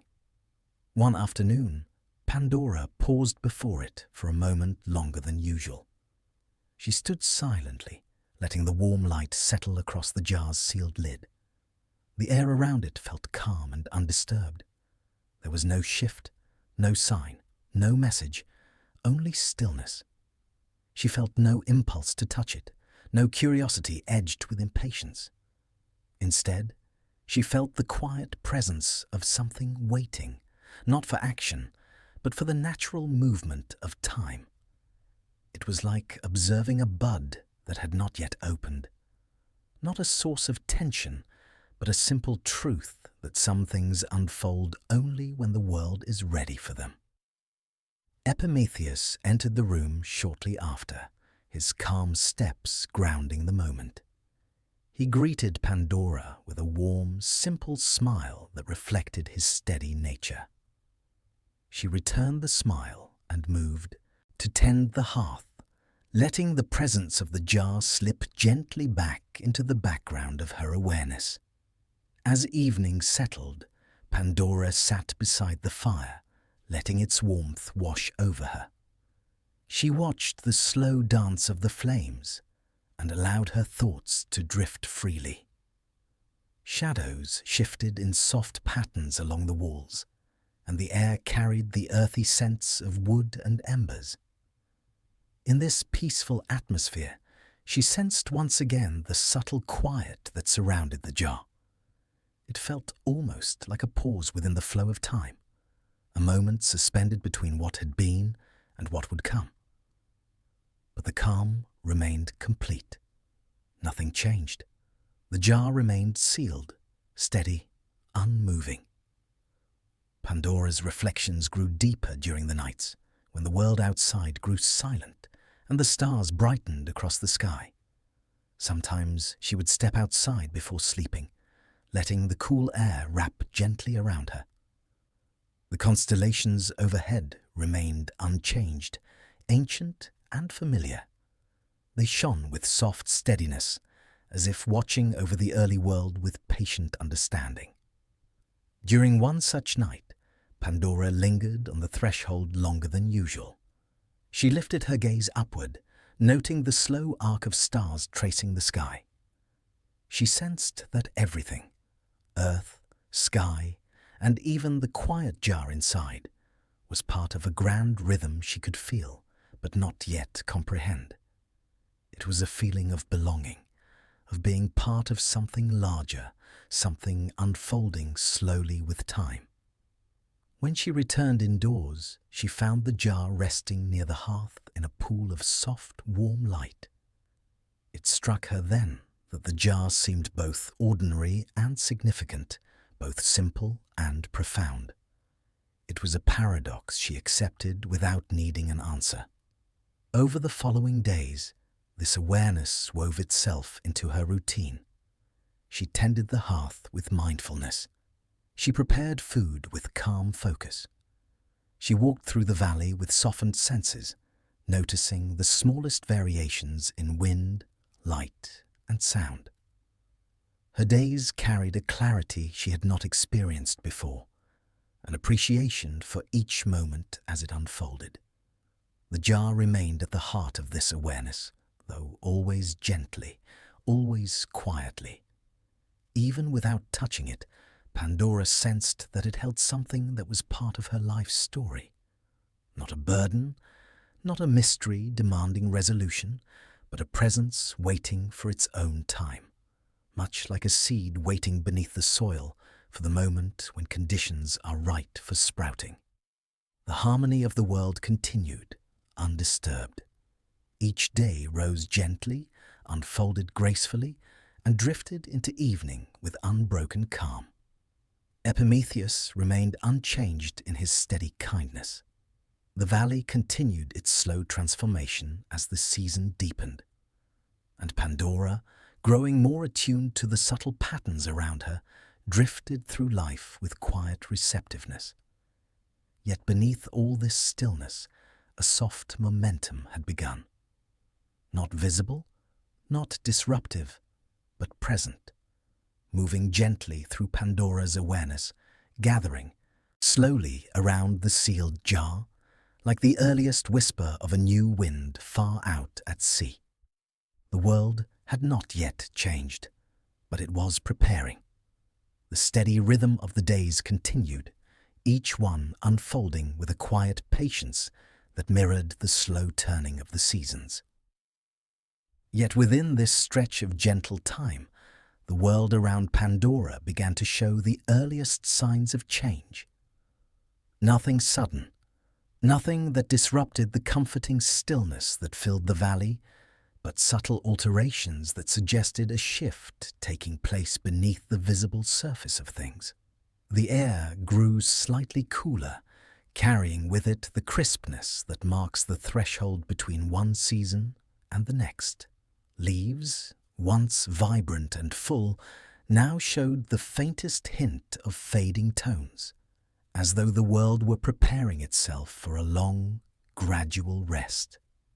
Pandora noticed these changes in the same calm, observant manner that had become her natural way of moving through life. She touched the leaves thoughtfully, sensing the softness that comes with transformation, and moved through the valley with the same quiet attentiveness that guided her steps each day. Epimetheus accepted the changes with an unspoken ease. His nature remained as steady as the earth beneath the dwelling. He tended the fire with the same gentle focus, gathered the season's offerings from the land, and carried on with his simple routines. His presence anchored the home in a constant calm, even as the world around them shifted with slow precision. Pandora sensed the gradual change not only in the landscape, but within herself. Her awareness deepened further, as though the quiet of the valley had tuned her senses to perceive details that once blended into the background. She noticed the way light settled across the hills during late afternoon, forming elongated shadows that moved gently across the ground. She noted the quieter tone of the birds' calls, softened by the approaching cool season. She observed the way the breeze shifted from warm currents to cooler drafts, gliding smoothly through the tall grass. All these details carried a sense of gentle inevitability, a slow, natural movement toward the next phase of the year. Within the home, the sealed jar continued to rest in its familiar place, untouched and unmoved. Yet, as the season shifted, it seemed to adopt a slightly different presence within Pandora's awareness. It did not glow, vibrate, or change in any outward sense, but the quiet gravity it held seemed to deepen, like a note in a long, sustained melody that becomes clearer the longer it lingers. Pandora often paused near it without intention, simply allowing her gaze to settle upon its surface for a few moments before moving on. The jar reflected light differently during this changing season. In the cool morning hours, its colors appeared subdued, softened by the pale sunlight. By afternoon, when the sun hung lower in the sky, the jar took on a deeper tone, as though absorbing the richness of the day's final warmth. Despite the growing presence of the jar within her thoughts, Pandora felt neither alarm nor urgency. Instead, she felt a gentle recognition that the jar had always been part of a larger pattern, one that continued to unfold with quiet purpose. She did not seek to understand it. She merely acknowledged its existence within the greater tapestry of her days. On one particularly calm morning, Pandora stepped outside to find a soft mist hanging over the valley. The world appeared muted, wrapped in a veil of silvery haze that dissolved slowly as the sun rose. She walked through this quiet landscape, her steps slow and unhurried, feeling as though she were moving through the earliest moments of creation itself. Every shape, every color, every sound took on a softened quality, blending into a serene unity. It was during this walk that she sensed, more clearly than before, the connection between the world's shifting season and the quiet presence of the jar. Not as a direct link, but as two parts of a single unfolding whole. The world changed because it must. The jar waited because its time had not yet come. These truths rested comfortably within her mind, requiring no explanation. When Pandora returned home, the mist had cleared and the sun had risen fully. She moved through the dwelling with her usual calm, tending to the hearth, preparing food, and arranging simple tasks with measured grace. The jar rested nearby, its presence steady and unchanged. Epimetheus entered shortly after, brushing faint traces of the morning chill from his skin. His expression carried the warmth of familiarity, the simple contentment of someone perfectly at ease within his surroundings. Pandora welcomed his presence with a gentle nod, sharing the space in quiet harmony. As the day progressed, Pandora found her reflections returning again and again to the natural rhythm of the world outside. She watched the sun move across the sky, its path lower than in the previous season.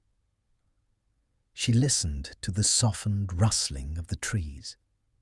She observed the way shadows lengthened earlier each evening, stretching gradually across the earth like long, slow breaths. It was during one such evening that Pandora noticed the jar catching the glow of the approaching twilight.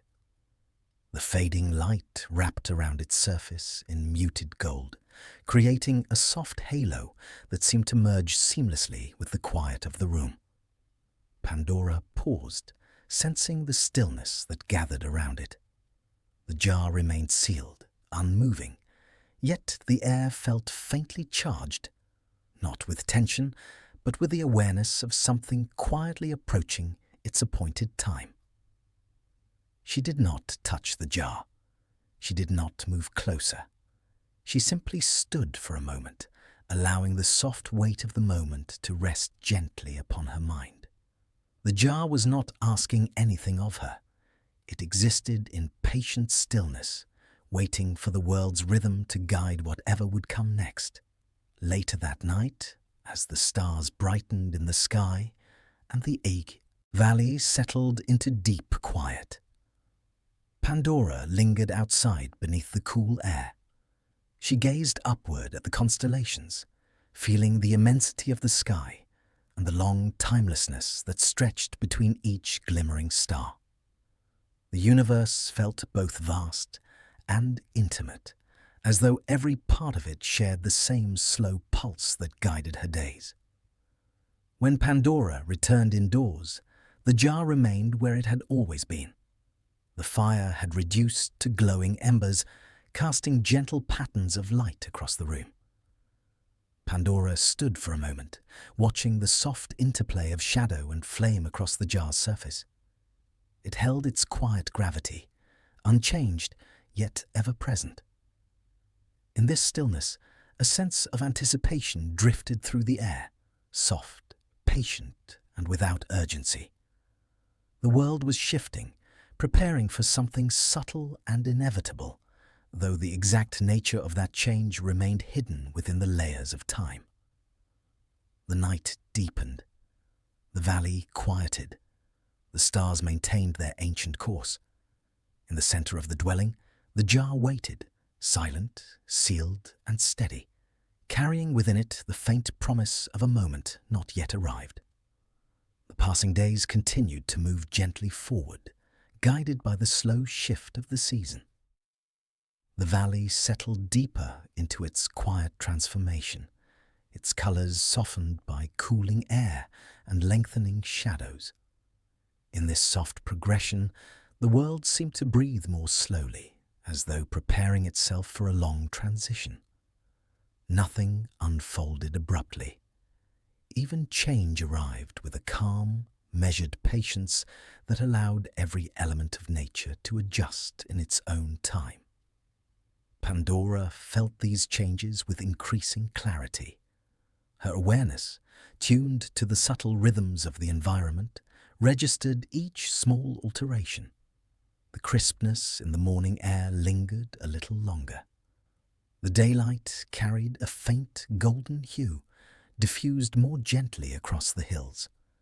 Leaves loosened their hold on branches, drifting downward in slow spirals that resembled the gentle release of old stories into the breeze.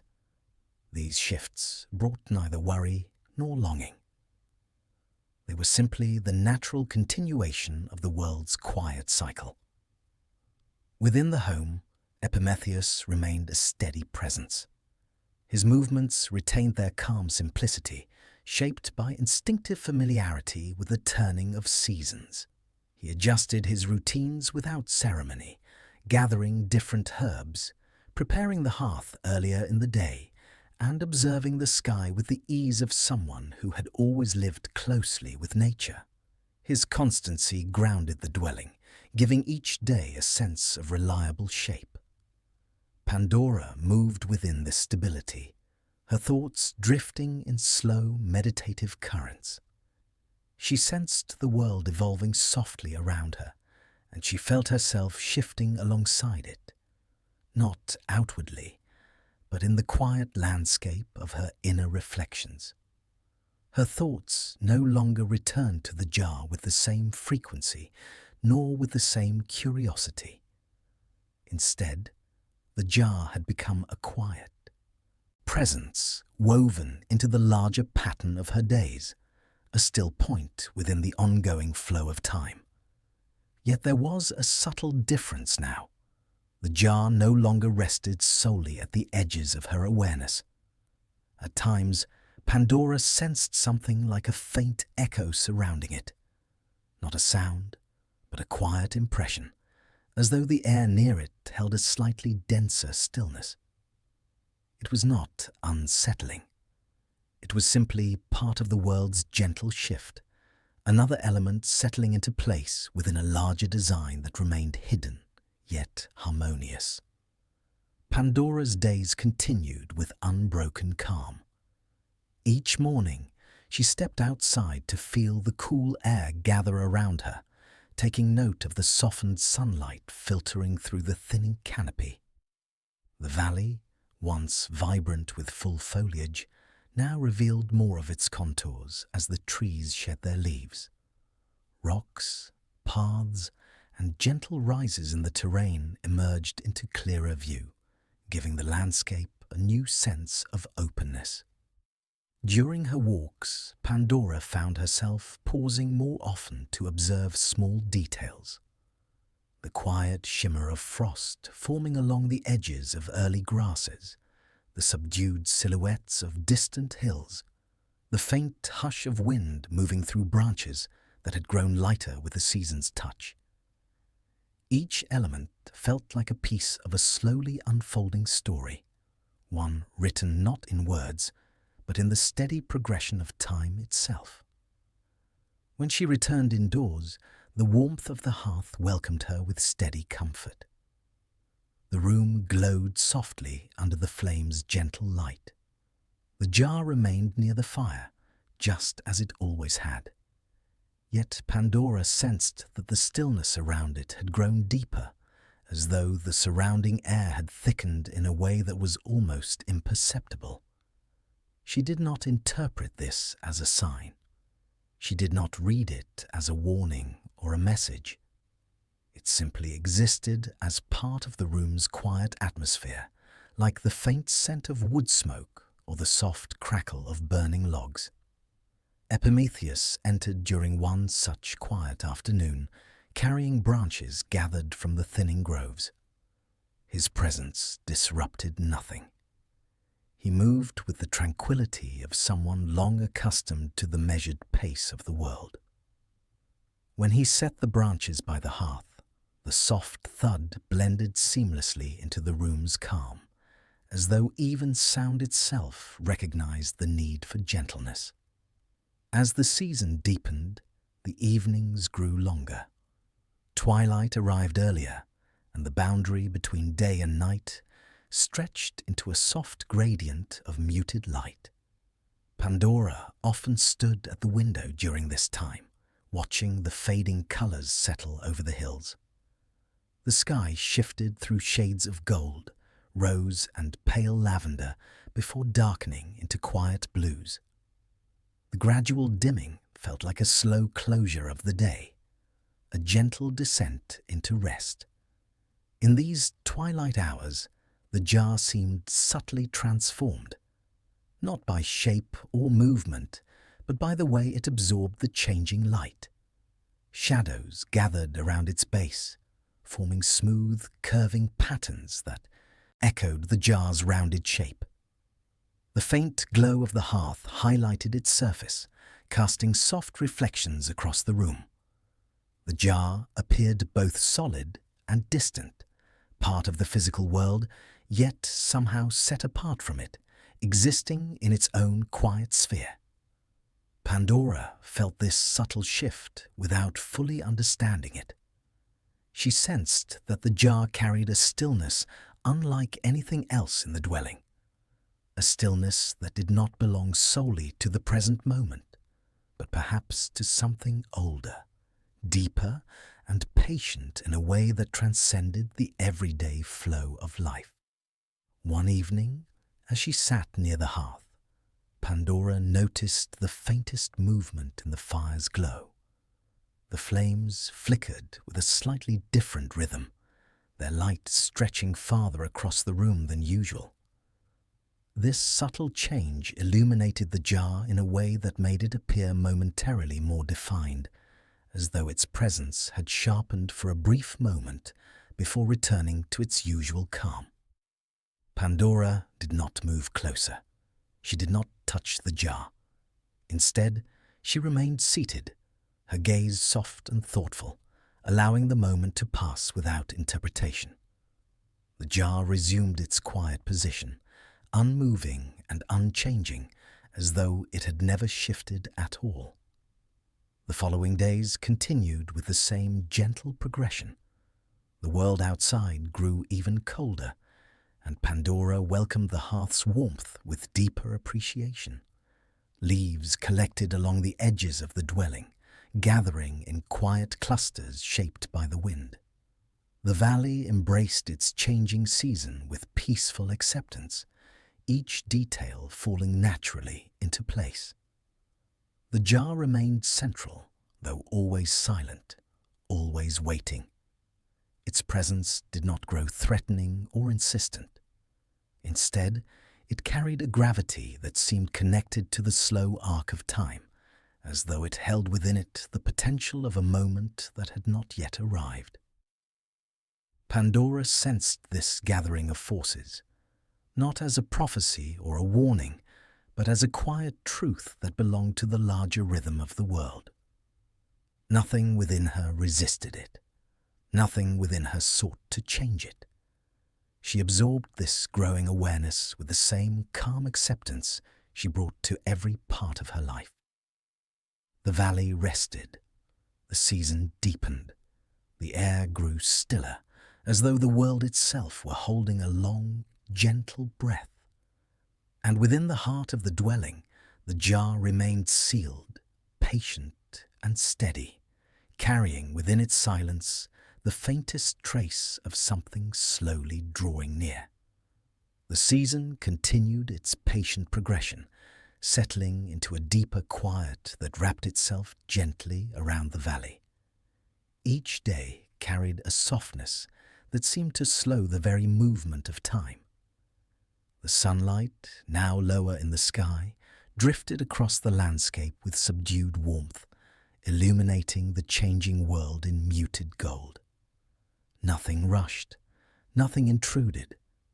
Nature embraced its long pause with graceful inevitability. Pandora moved through these days with an inner stillness that mirrored the world around her. Her senses, already attuned to the subtleties of the valley, now felt even more receptive to the shifts that unfolded around her. She noticed how the air seemed thicker at dawn, holding the last threads of night before releasing them to the pale morning light. She observed how the distant hills appeared softer in their outlines, wrapped in the cool haze that accompanied the colder season. Even the sound of the wind carried a slower rhythm, whispering through the sparse branches with gentle restraint. Inside the dwelling, the hearth's warmth became a constant presence. Its glow shaped the atmosphere of each evening, bathing the room in soft hues that lingered long after the flames settled into embers. Epimetheus tended the fire with his usual calm efficiency, adding logs as needed without thought or fanfare. His routine remained unbroken, as steady as the movement of the sun across the sky. He accepted the deepening season with the same quiet resilience that defined his nature. Pandora found comfort in these rhythms, yet she also sensed a subtle shift that seemed to weave itself through the very fabric of her days. The air within the dwelling felt slightly different, as though holding a faint, unspoken tension, not of fear, but of anticipation. It was a gentle tightening, like the soft pull of a distant tide. This feeling did not disturb her. Instead, it rested in her awareness like the quiet echo of a path beginning to form beneath the surface of the world. The sealed jar, unchanged in its outward appearance, stood at the center of this subtle shift. It did not glow or tremble. It did not emanate warmth or cold. Yet Pandora felt its presence more distinctly now, as though it had attuned itself to the deepening stillness of the season. The space around it seemed slightly denser, holding a calm gravity that anchored the room in silent expectation. Pandora's gaze drifted toward the jar at unexpected moments, not drawn by curiosity, but by a soft awareness that had begun to feel almost natural. The jar had always been present, always sealed, always part of the dwelling. But now, its presence felt woven into the rhythm of her thoughts, not as a focal point, but as a quiet undercurrent guiding the movement of her reflections. Her walks through the valley grew slower as the days grew colder. She often paused to observe the light settling across the landscape, the delicate frost clinging to leaves, or the thin layer of ice forming along the edges of the stream. Each detail held a calm resonance, a sense of the world preparing itself for something beyond immediate understanding. During one such walk, Pandora stood at the crest of a hill and watched the valley stretch wide before her. The air felt still, holding the silence in a balanced hush. She sensed, without knowing how, that the world was in a state of gentle suspension, a moment between breaths, between movements, between phases. The feeling lingered with her as she returned to the dwelling, settling into her thoughts like a quiet truth waiting to be acknowledged. Inside, the jar rested near the hearth, its surface catching the soft light of flickering flames. Though Pandora felt no impulse to approach it, she stood near it for a moment longer than usual, letting the calm presence of the room settle around her. The jar felt neither threatening nor inviting. It simply existed, complete in its sealed stillness. GodsAndMythsUS entered shortly after sunset, bringing with him the cool air of the fading day. He arranged a small bundle of gathered wood near the hearth and offered Pandora a quiet smile of simple companionship before tending the fire. The flames rose gently, casting warm reflections across the room. For a brief moment, the jar's surface shimmered with a soft radiance, as though acknowledging the hearth's renewed warmth before returning to its steady state. Pandora settled beside the fire, her thoughts drifting like slow-moving currents. She observed the patterns of light and shadow shifting across the walls, the gentle crackling of burning wood, the rhythmic dance of the flames. These familiar sounds and sights grounded her, weaving a sense of tranquility through her senses. Yet beneath this calm, the faint tension persisted, light as gossamer, steady as the deepening cold outside. Pandora sensed it not in the jar itself, but in the space around it, as though the air held a weightless pressure, growing imperceptibly with each passing day. It felt like the slow accumulation of clouds long before a rainfall, or the almost indiscernible tightening of the wind before a distant change in weather.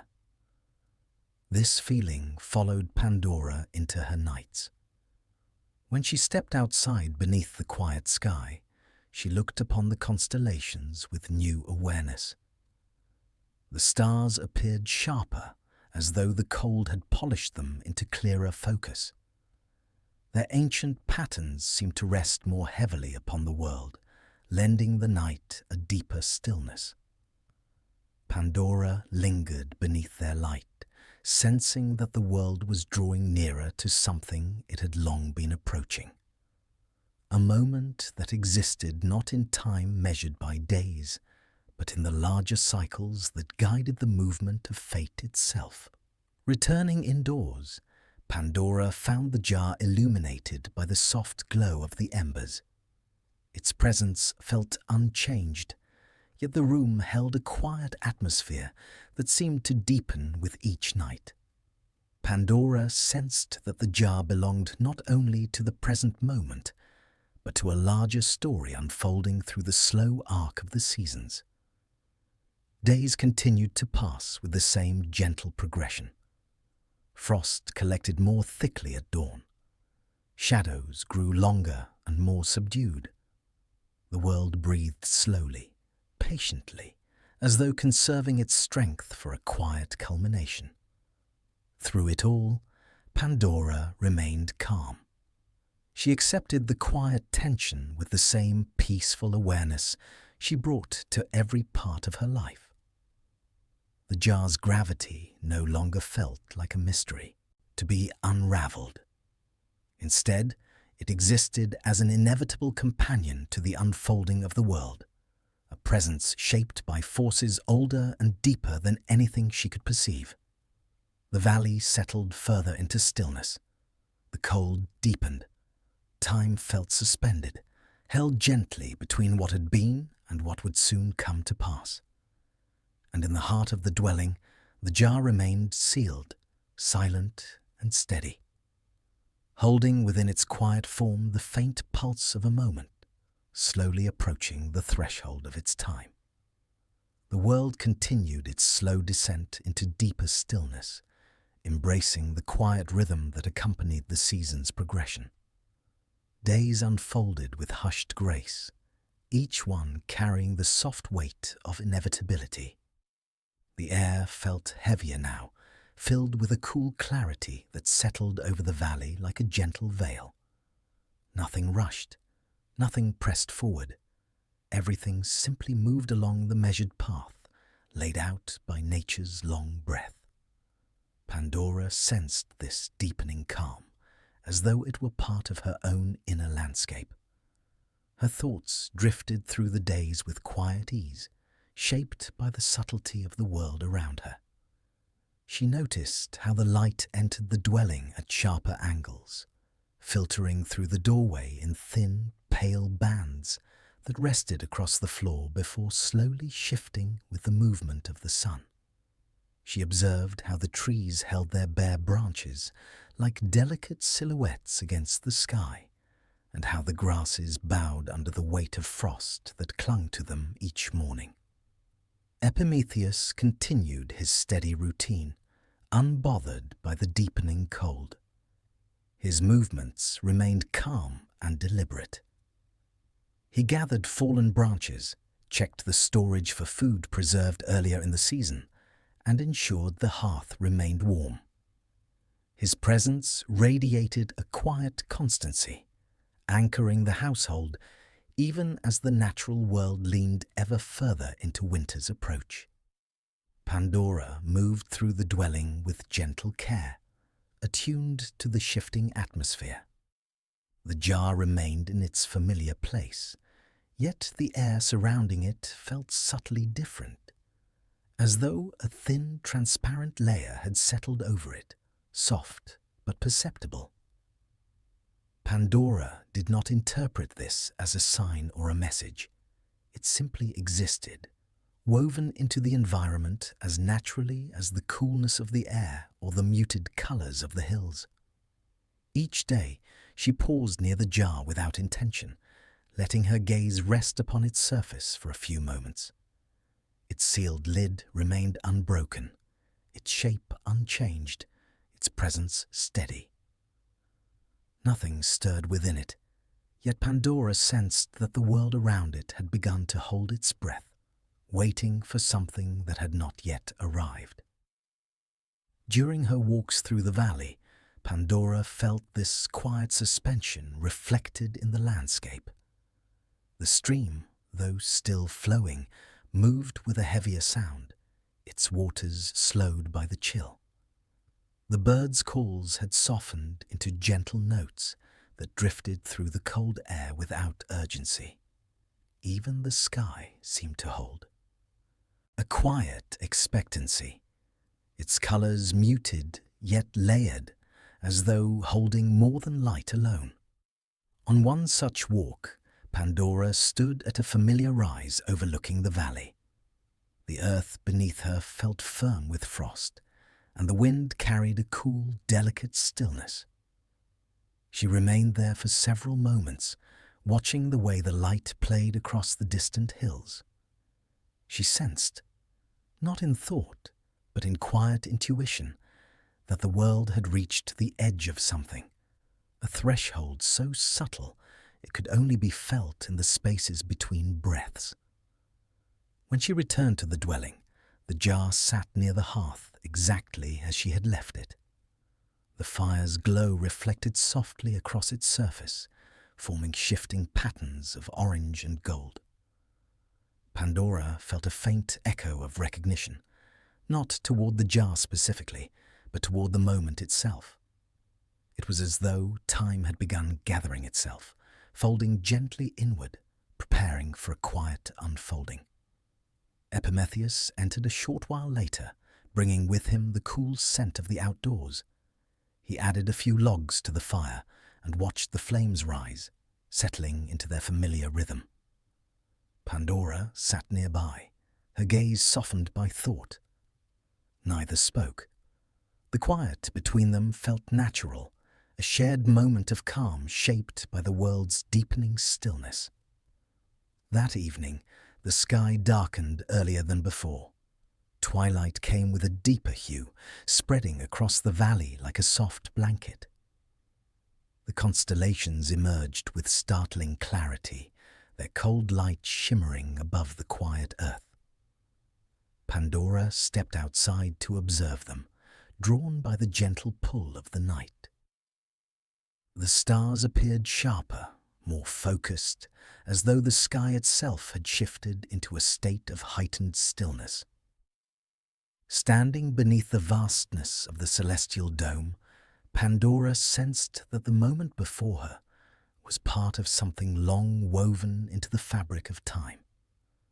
She felt the world holding itself in delicate balance, poised on the edge of a transition that remained quiet and undefined. The sensation carried no fear, no urgency, only a soft recognition that the world was preparing for a change, guided by forces older than the valley, older than the dwelling, older than her own existence. When Pandora returned indoors, the jar captured her attention in a new way. The fire had burned lower, casting a warm glow across the room. The jar's surface reflected this dim light with a muted shimmer, as though acknowledging the quiet tension that had woven itself through the day.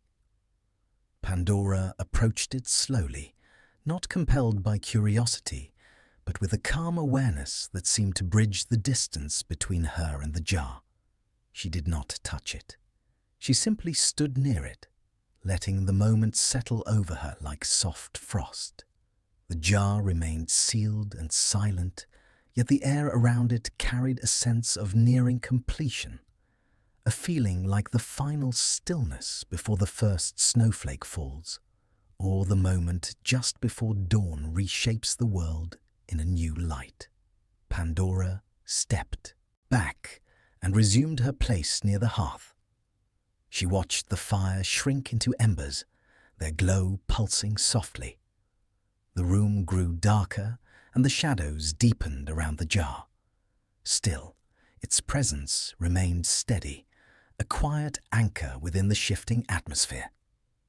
In the days that followed, the subtle tension became more pronounced, not loud or urgent, but gently undeniable.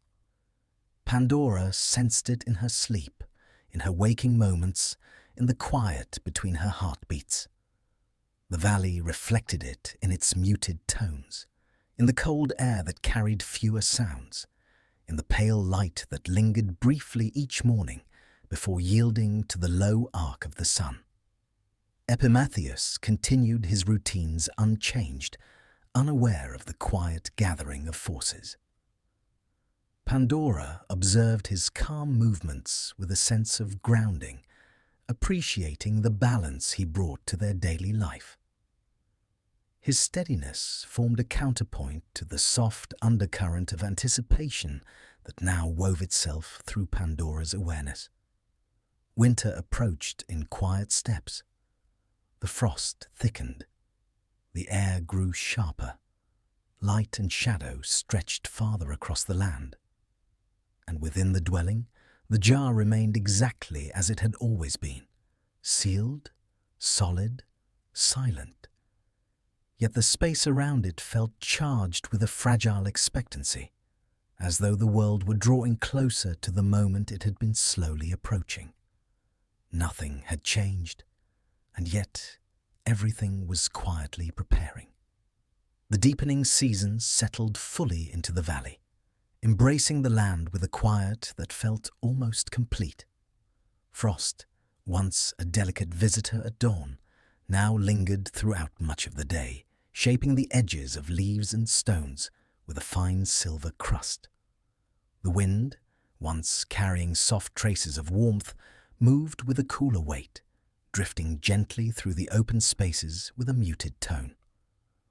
The world existed in a slow, even rhythm, as though all of nature had aligned itself with the stillness of approaching winter. Pandora moved within this landscape of quiet transformation, as though woven into its fabric. Her steps followed familiar paths, yet each journey felt subtly different, shaped by the soft variations in light, air, and sound. She noticed how the sun, now low in the sky, cast longer shadows across the ground, creating gentle contrasts between the illuminated frost and the muted earth. The hills appeared softened at their edges, their outlines blending lightly with the pale sky that stretched above them. Epimetheus continued to tend to the daily tasks with the same unhurried steadiness that defined his nature. He gathered wood for the hearth, checked the stored provisions, and observed the shifting patterns of the season with quiet acceptance. His movements remained grounded, unbothered by the colder air or the shortening days. His calm presence seemed to steady the dwelling, giving it an anchor, even as the natural world around it grew increasingly still. Pandora, however, sensed something else beneath the quiet surface of the days, a gentle thinning, as though the stillness itself had reached a point where it could no longer deepen. It felt as though the world had been stretched into a fragile calm that hovered delicately at the edge of change. This sensation did not arise from the jar itself, but rather from the atmosphere surrounding her life, the subtle interplay of elements that had grown more pronounced with each passing day. The jar remained in its familiar place, yet its presence felt more distinct now, shaped not by outward change, but by the quiet anticipation that filled the room. Pandora observed this without alarm. She felt neither compelled to approach the jar nor compelled to ignore it. Instead, she let it exist within her awareness as naturally as the sound of the wind against the dwelling or the glow of the fire's embers. On a particularly calm morning, Pandora stepped outside to find the valley wrapped in a thick, soft fog. The world felt hushed, its edges softened into gentle blur. The fog clung to the ground, drifting slowly around her as she walked. Each step seemed to dissolve into the mist, leaving no trace behind. The air carried a damp coolness that settled lightly on her skin, and the silence held a depth that felt almost ancient. Standing within this quiet veil, Pandora sensed that the world had reached a point where the stillness could not hold indefinitely. It was not a tension, nor a warning, but a natural progression, like the soft strain a branch carries just before releasing the last of its leaves. The moment before a shift, long in forming, had begun to take shape. When the fog lifted, revealing the valley once more, Pandora returned to the dwelling with a quiet awareness resting in her thoughts. The jar sat near the hearth in its steady place. The fire crackled softly, casting warmth into the cool interior. Whether by coincidence or alignment, the jar seemed to reflect the firelight with a deeper glow that moment, though it faded quickly back into its usual stillness. Epimetheus entered soon after, placing a bundle of gathered twigs near the fire. His presence grounded the moment, dissolving any faint sense of change in the air. Pandora watched the flames rise as he placed the twigs into the hearth. The light flickered gently across the room, touching the jar with thin, wavering lines of brightness. As the days passed, The subtle anticipation that had woven itself through the dwelling grew quieter but more concentrated. The stillness was no longer expanding. It had arrived at its fullest extent, resting like a held breath at the edge of the world.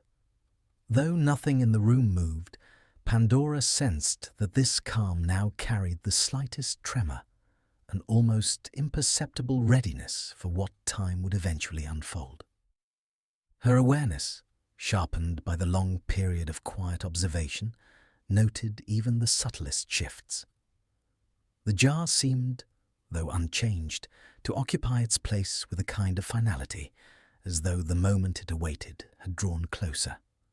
It was not a feeling of inevitability, but of alignment, like a slow, natural settling of every element into its rightful place. Pandora accepted this sense with her usual calm, moving through her days without altering her routines. She prepared food with steady hands, tended the hearth with measured movements, and walked through the valley with the same contemplative attention she had always brought to the world around her. Yet beneath these familiar actions, her inner awareness deepened, adjusting to the soft echo of change that seemed to hum quietly within the stillness. At twilight, when the sky settled into muted tones and the air grew colder, Pandora often stood outside to observe the shifting colors.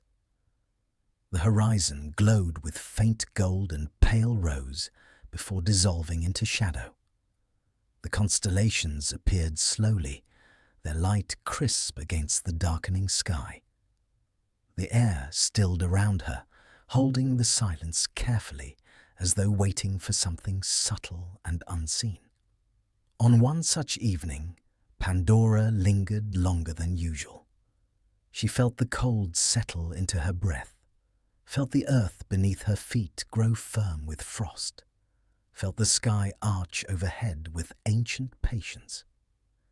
She sensed that the threshold she had felt for days was nearing its quiet crest. She did not know what shape the moment would take, nor when it would arrive, but the world around her seemed to move toward it with gentle inevitability. Returning indoors, Pandora entered the dwelling and found the jar illuminated by the deep glow of the embers.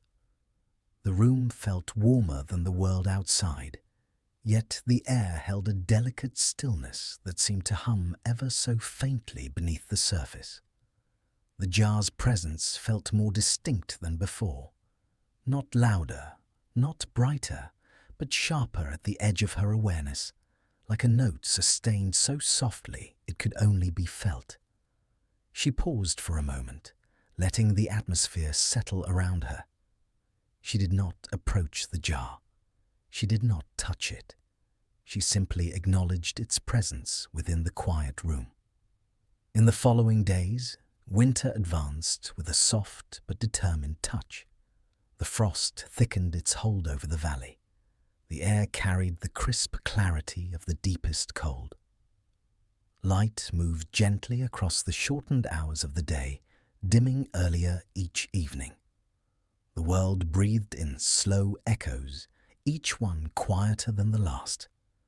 Through it all, Pandora remained calm and grounded, accepting the world's gradual shift with quiet understanding. The jar remained sealed, unchanged on the outside, yet surrounded by a stillness that seemed to concentrate more deeply with each passing day. The moment had not yet arrived, but the stillness had reached its fullest expression, poised delicately at the point just before the first thread of change would begin to unfurl. The deepening winter continued its slow descent over the valley, settling with a quietness so complete that even the smallest sounds seemed softened by the cold. Frost lingered throughout the day, clinging to branches, stones, and the still sleeping earth. The air carried a crystalline clarity, crisp and unhurried, as though each breath of wind had been carefully measured before it touched the land. The world existed in a suspended calm, held gently in the quiet that precedes a shift long in forming. Pandora moved through these days with the same steady grace that had guided her since her arrival. Yet now, each step, each breath, each pause seemed touched by a deeper awareness, an understanding that the world had reached a poised moment. Her gaze, soft and unhurried, observed even the faintest details.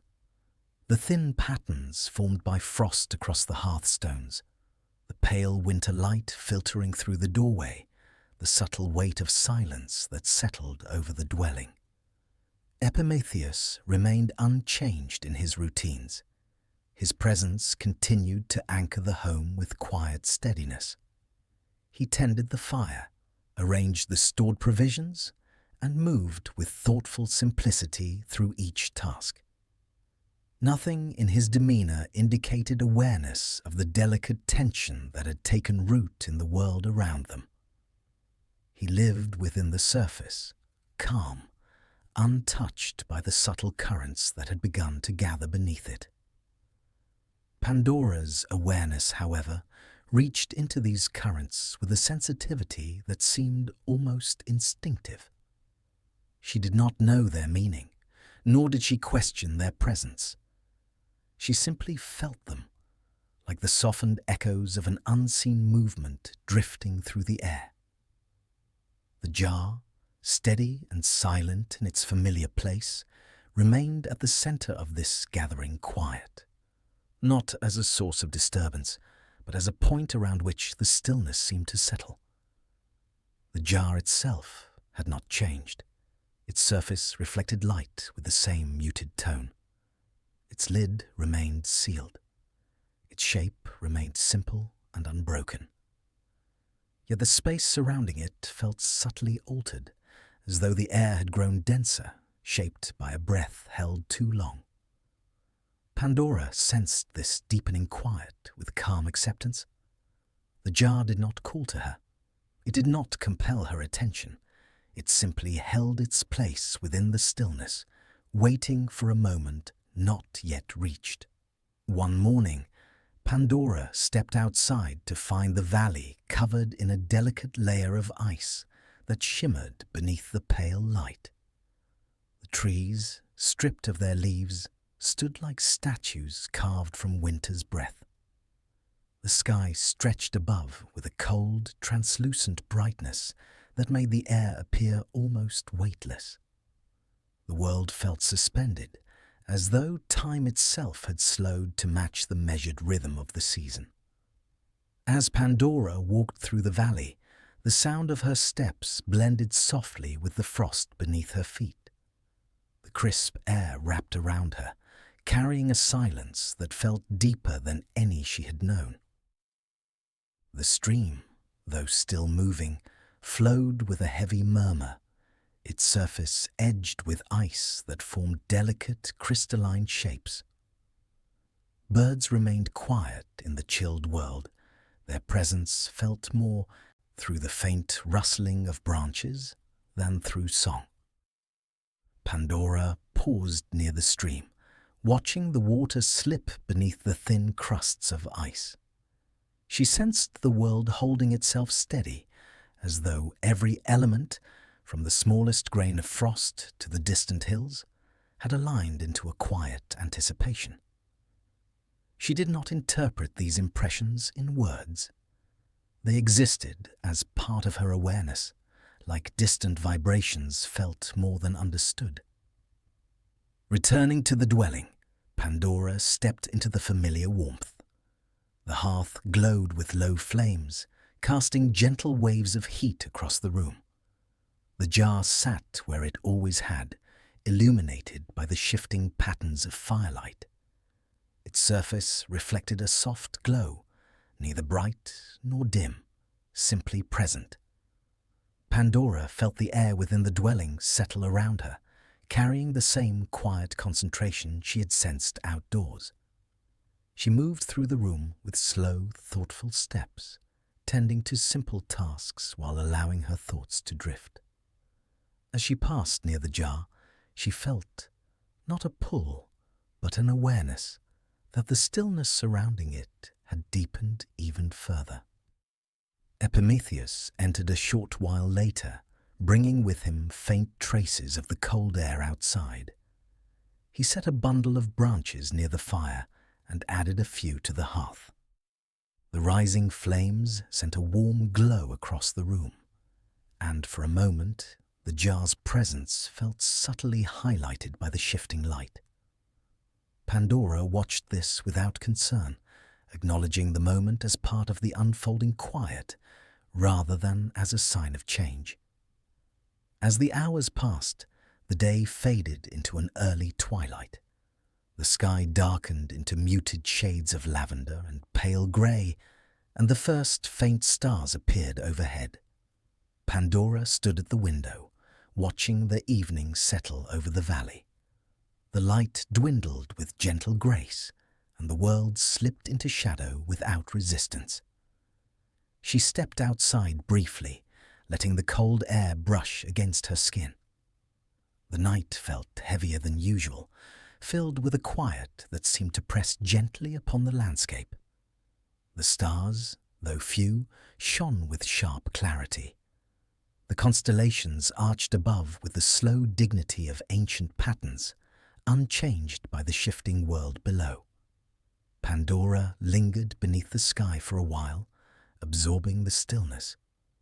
She sensed that the world had reached a delicate threshold, a moment suspended between what had been and what would soon unfold. It felt like the final pause before the first drop of rain, or the quiet second before a seed splits open beneath the earth. There was no urgency in this sensation, only the recognition of an impending shift long prepared by time. When she returned indoors, the jar appeared unchanged, yet the air around it felt distinctly different. The stillness had condensed into something more focused, like a soft gathering of forces aligning into a single point. Pandora stood near it, allowing the atmosphere to settle around her. She did not reach for the jar. She did not examine it. She simply acknowledged its presence and the quiet gravity that now seemed to have deepened around it. The night unfolded with unbroken calm. Pandora tended the fire, prepared a simple meal, and moved through the dwelling with quiet attention. Epimetheus's steady presence offered a grounding counterpoint to the soft tension that filled the space. Though he sensed nothing unusual, his calm movements seemed to balance the delicate shift that had begun to gather. As the fire dwindled into embers, Pandora sat near the hearth and allowed her thoughts to drift once more. The air felt heavy with stillness, yet not burdensome. It resembled the final shaping of a moment, one long informing, composed through countless days of quiet anticipation. Pandora sensed that the jar, sealed and silent, now existed at the very edge of this poised stillness. Outside, the valley lay in deep winter calm. The frost glimmered beneath the moonlight. The trees stood quietly in their cold outlines.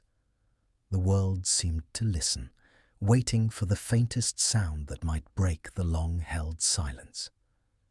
Inside the dwelling, the jar remained sealed, its presence steady, shaped by the stillness that now felt almost complete. The moment had not yet arrived, but the world had reached the threshold from which it would soon emerge. The world had settled into the deepest stillness of the season. Every sound, every movement, every shift in the air felt softened by winter's quiet hand. Frost lingered well past sunrise, shaping the earth with delicate patterns that glimmered faintly beneath the pale light. The valley moved through its days with the unbroken rhythm of cold, each hour unfolding with the quiet weight of inevitability. Yet beneath this calm, a subtle convergence had begun, a soft gathering of elements long in motion, now aligning with gentle precision. Pandora felt this convergence not as urgency, but as a quiet certainty. Her awareness, shaped over many days of calm observation, recognized the subtle alteration in the air within the dwelling. The stillness had changed. It no longer expanded outward. Instead, it seemed to fold inward, concentrating around a single point with the delicate focus of a breath held just before release. The jar rested where it always had, sealed and unchanged. Its surface reflected the muted winter light with quiet steadiness. Yet the atmosphere surrounding it felt different, carrying a faint density that had not been present before. Pandora sensed this shift with the same calm acceptance she brought to all things. She did not fear it. She did not resist it. She simply acknowledged that the long-held stillness had reached a natural point of transition. Epimetheus moved through the dwelling with his usual steady simplicity. He tended the fire, arranged the stored provisions, and stepped outside occasionally to observe the frost-draped world. His presence remained grounding, unaffected by the subtle tension that threaded the air. Pandora found comfort in his constancy. It reminded her that even within quiet change, parts of life continued in their familiar forms. The light of day entered the dwelling in thin, cool bands that shifted slowly across the floor. Pandora moved through these shadows with gentle steps, preparing simple tasks while her thoughts drifted in soft currents. She felt the atmosphere deepen around her, its stillness shaping itself with quiet purpose. Time no longer felt suspended. It felt poised, holding the final moment before an unfolding. Pandora approached the jar not through intention, but through the natural rhythm of her steps. She paused near it, sensing the quiet weight that filled the space. The room carried no sound beyond the low crackle of the hearth. The air settled around her, delicate and unbroken. The jar appeared unchanged, its sealed lid resting evenly atop its smooth form. For a moment, Pandora felt the world narrow into a single, quiet point. A soft alignment between her awareness, the stillness, and the presence of the jar. It was not a call or a compulsion, but a natural resonance, like the final movement of a long, gentle tide meeting the shore for the moment it had been approaching through countless breaths of the sea. Her hand lifted slowly, guided not by impulse, but by an inner recognition that the waiting had come to its natural end. The gesture arrived as calmly as the movement of dawn across the land, inevitable within the long rhythm that had shaped her days. When her fingers rested upon the lid, the stillness of the room deepened. The air held its breath. The world paused, not with tension, but with the quiet reverence of a moment aligned perfectly with its time. Pandora lifted the lid. For an instant, nothing moved. The jar remained silent. The air remained cool. The light remained soft. It was as though the world had extended its pause into a final moment of gentle anticipation. Then the shift occurred, not as a rush, nor as a force, but as a subtle unwinding of the stillness itself. From the open jar rose faint impressions, delicate, formless movements that drifted into the air like the softest traces of breath. They carried no shape, no sound, no visible form. They were felt more than seen, sensed more than understood. These impressions moved through the room with quiet fluidity, touching the air with a subtle change that resembled the thinning of frost beneath the morning sun. They drifted outward, not with urgency, but with calm inevitability, expanding gently into the world beyond the dwelling. The transformation they carried did not break the silence. Instead, it softened it, reshaping the stillness into something new. Pandora remained steady, her hand resting lightly on the open jar. She sensed the movement not as disruption, but as transition, a gentle unspooling of what had long been held within the sealed vessel. The impressions that drifted outward carried with them the faint weight of experiences that would now belong to the world. Fatigue, longing, confusion, the subtle threads of human imperfection that had remained absent in the earliest age. These elements did not arrive as burdens. They arrived as part of existence itself, woven into the fabric of what it meant for the world to deepen, to become more complete. Pandora sensed this without fearing it.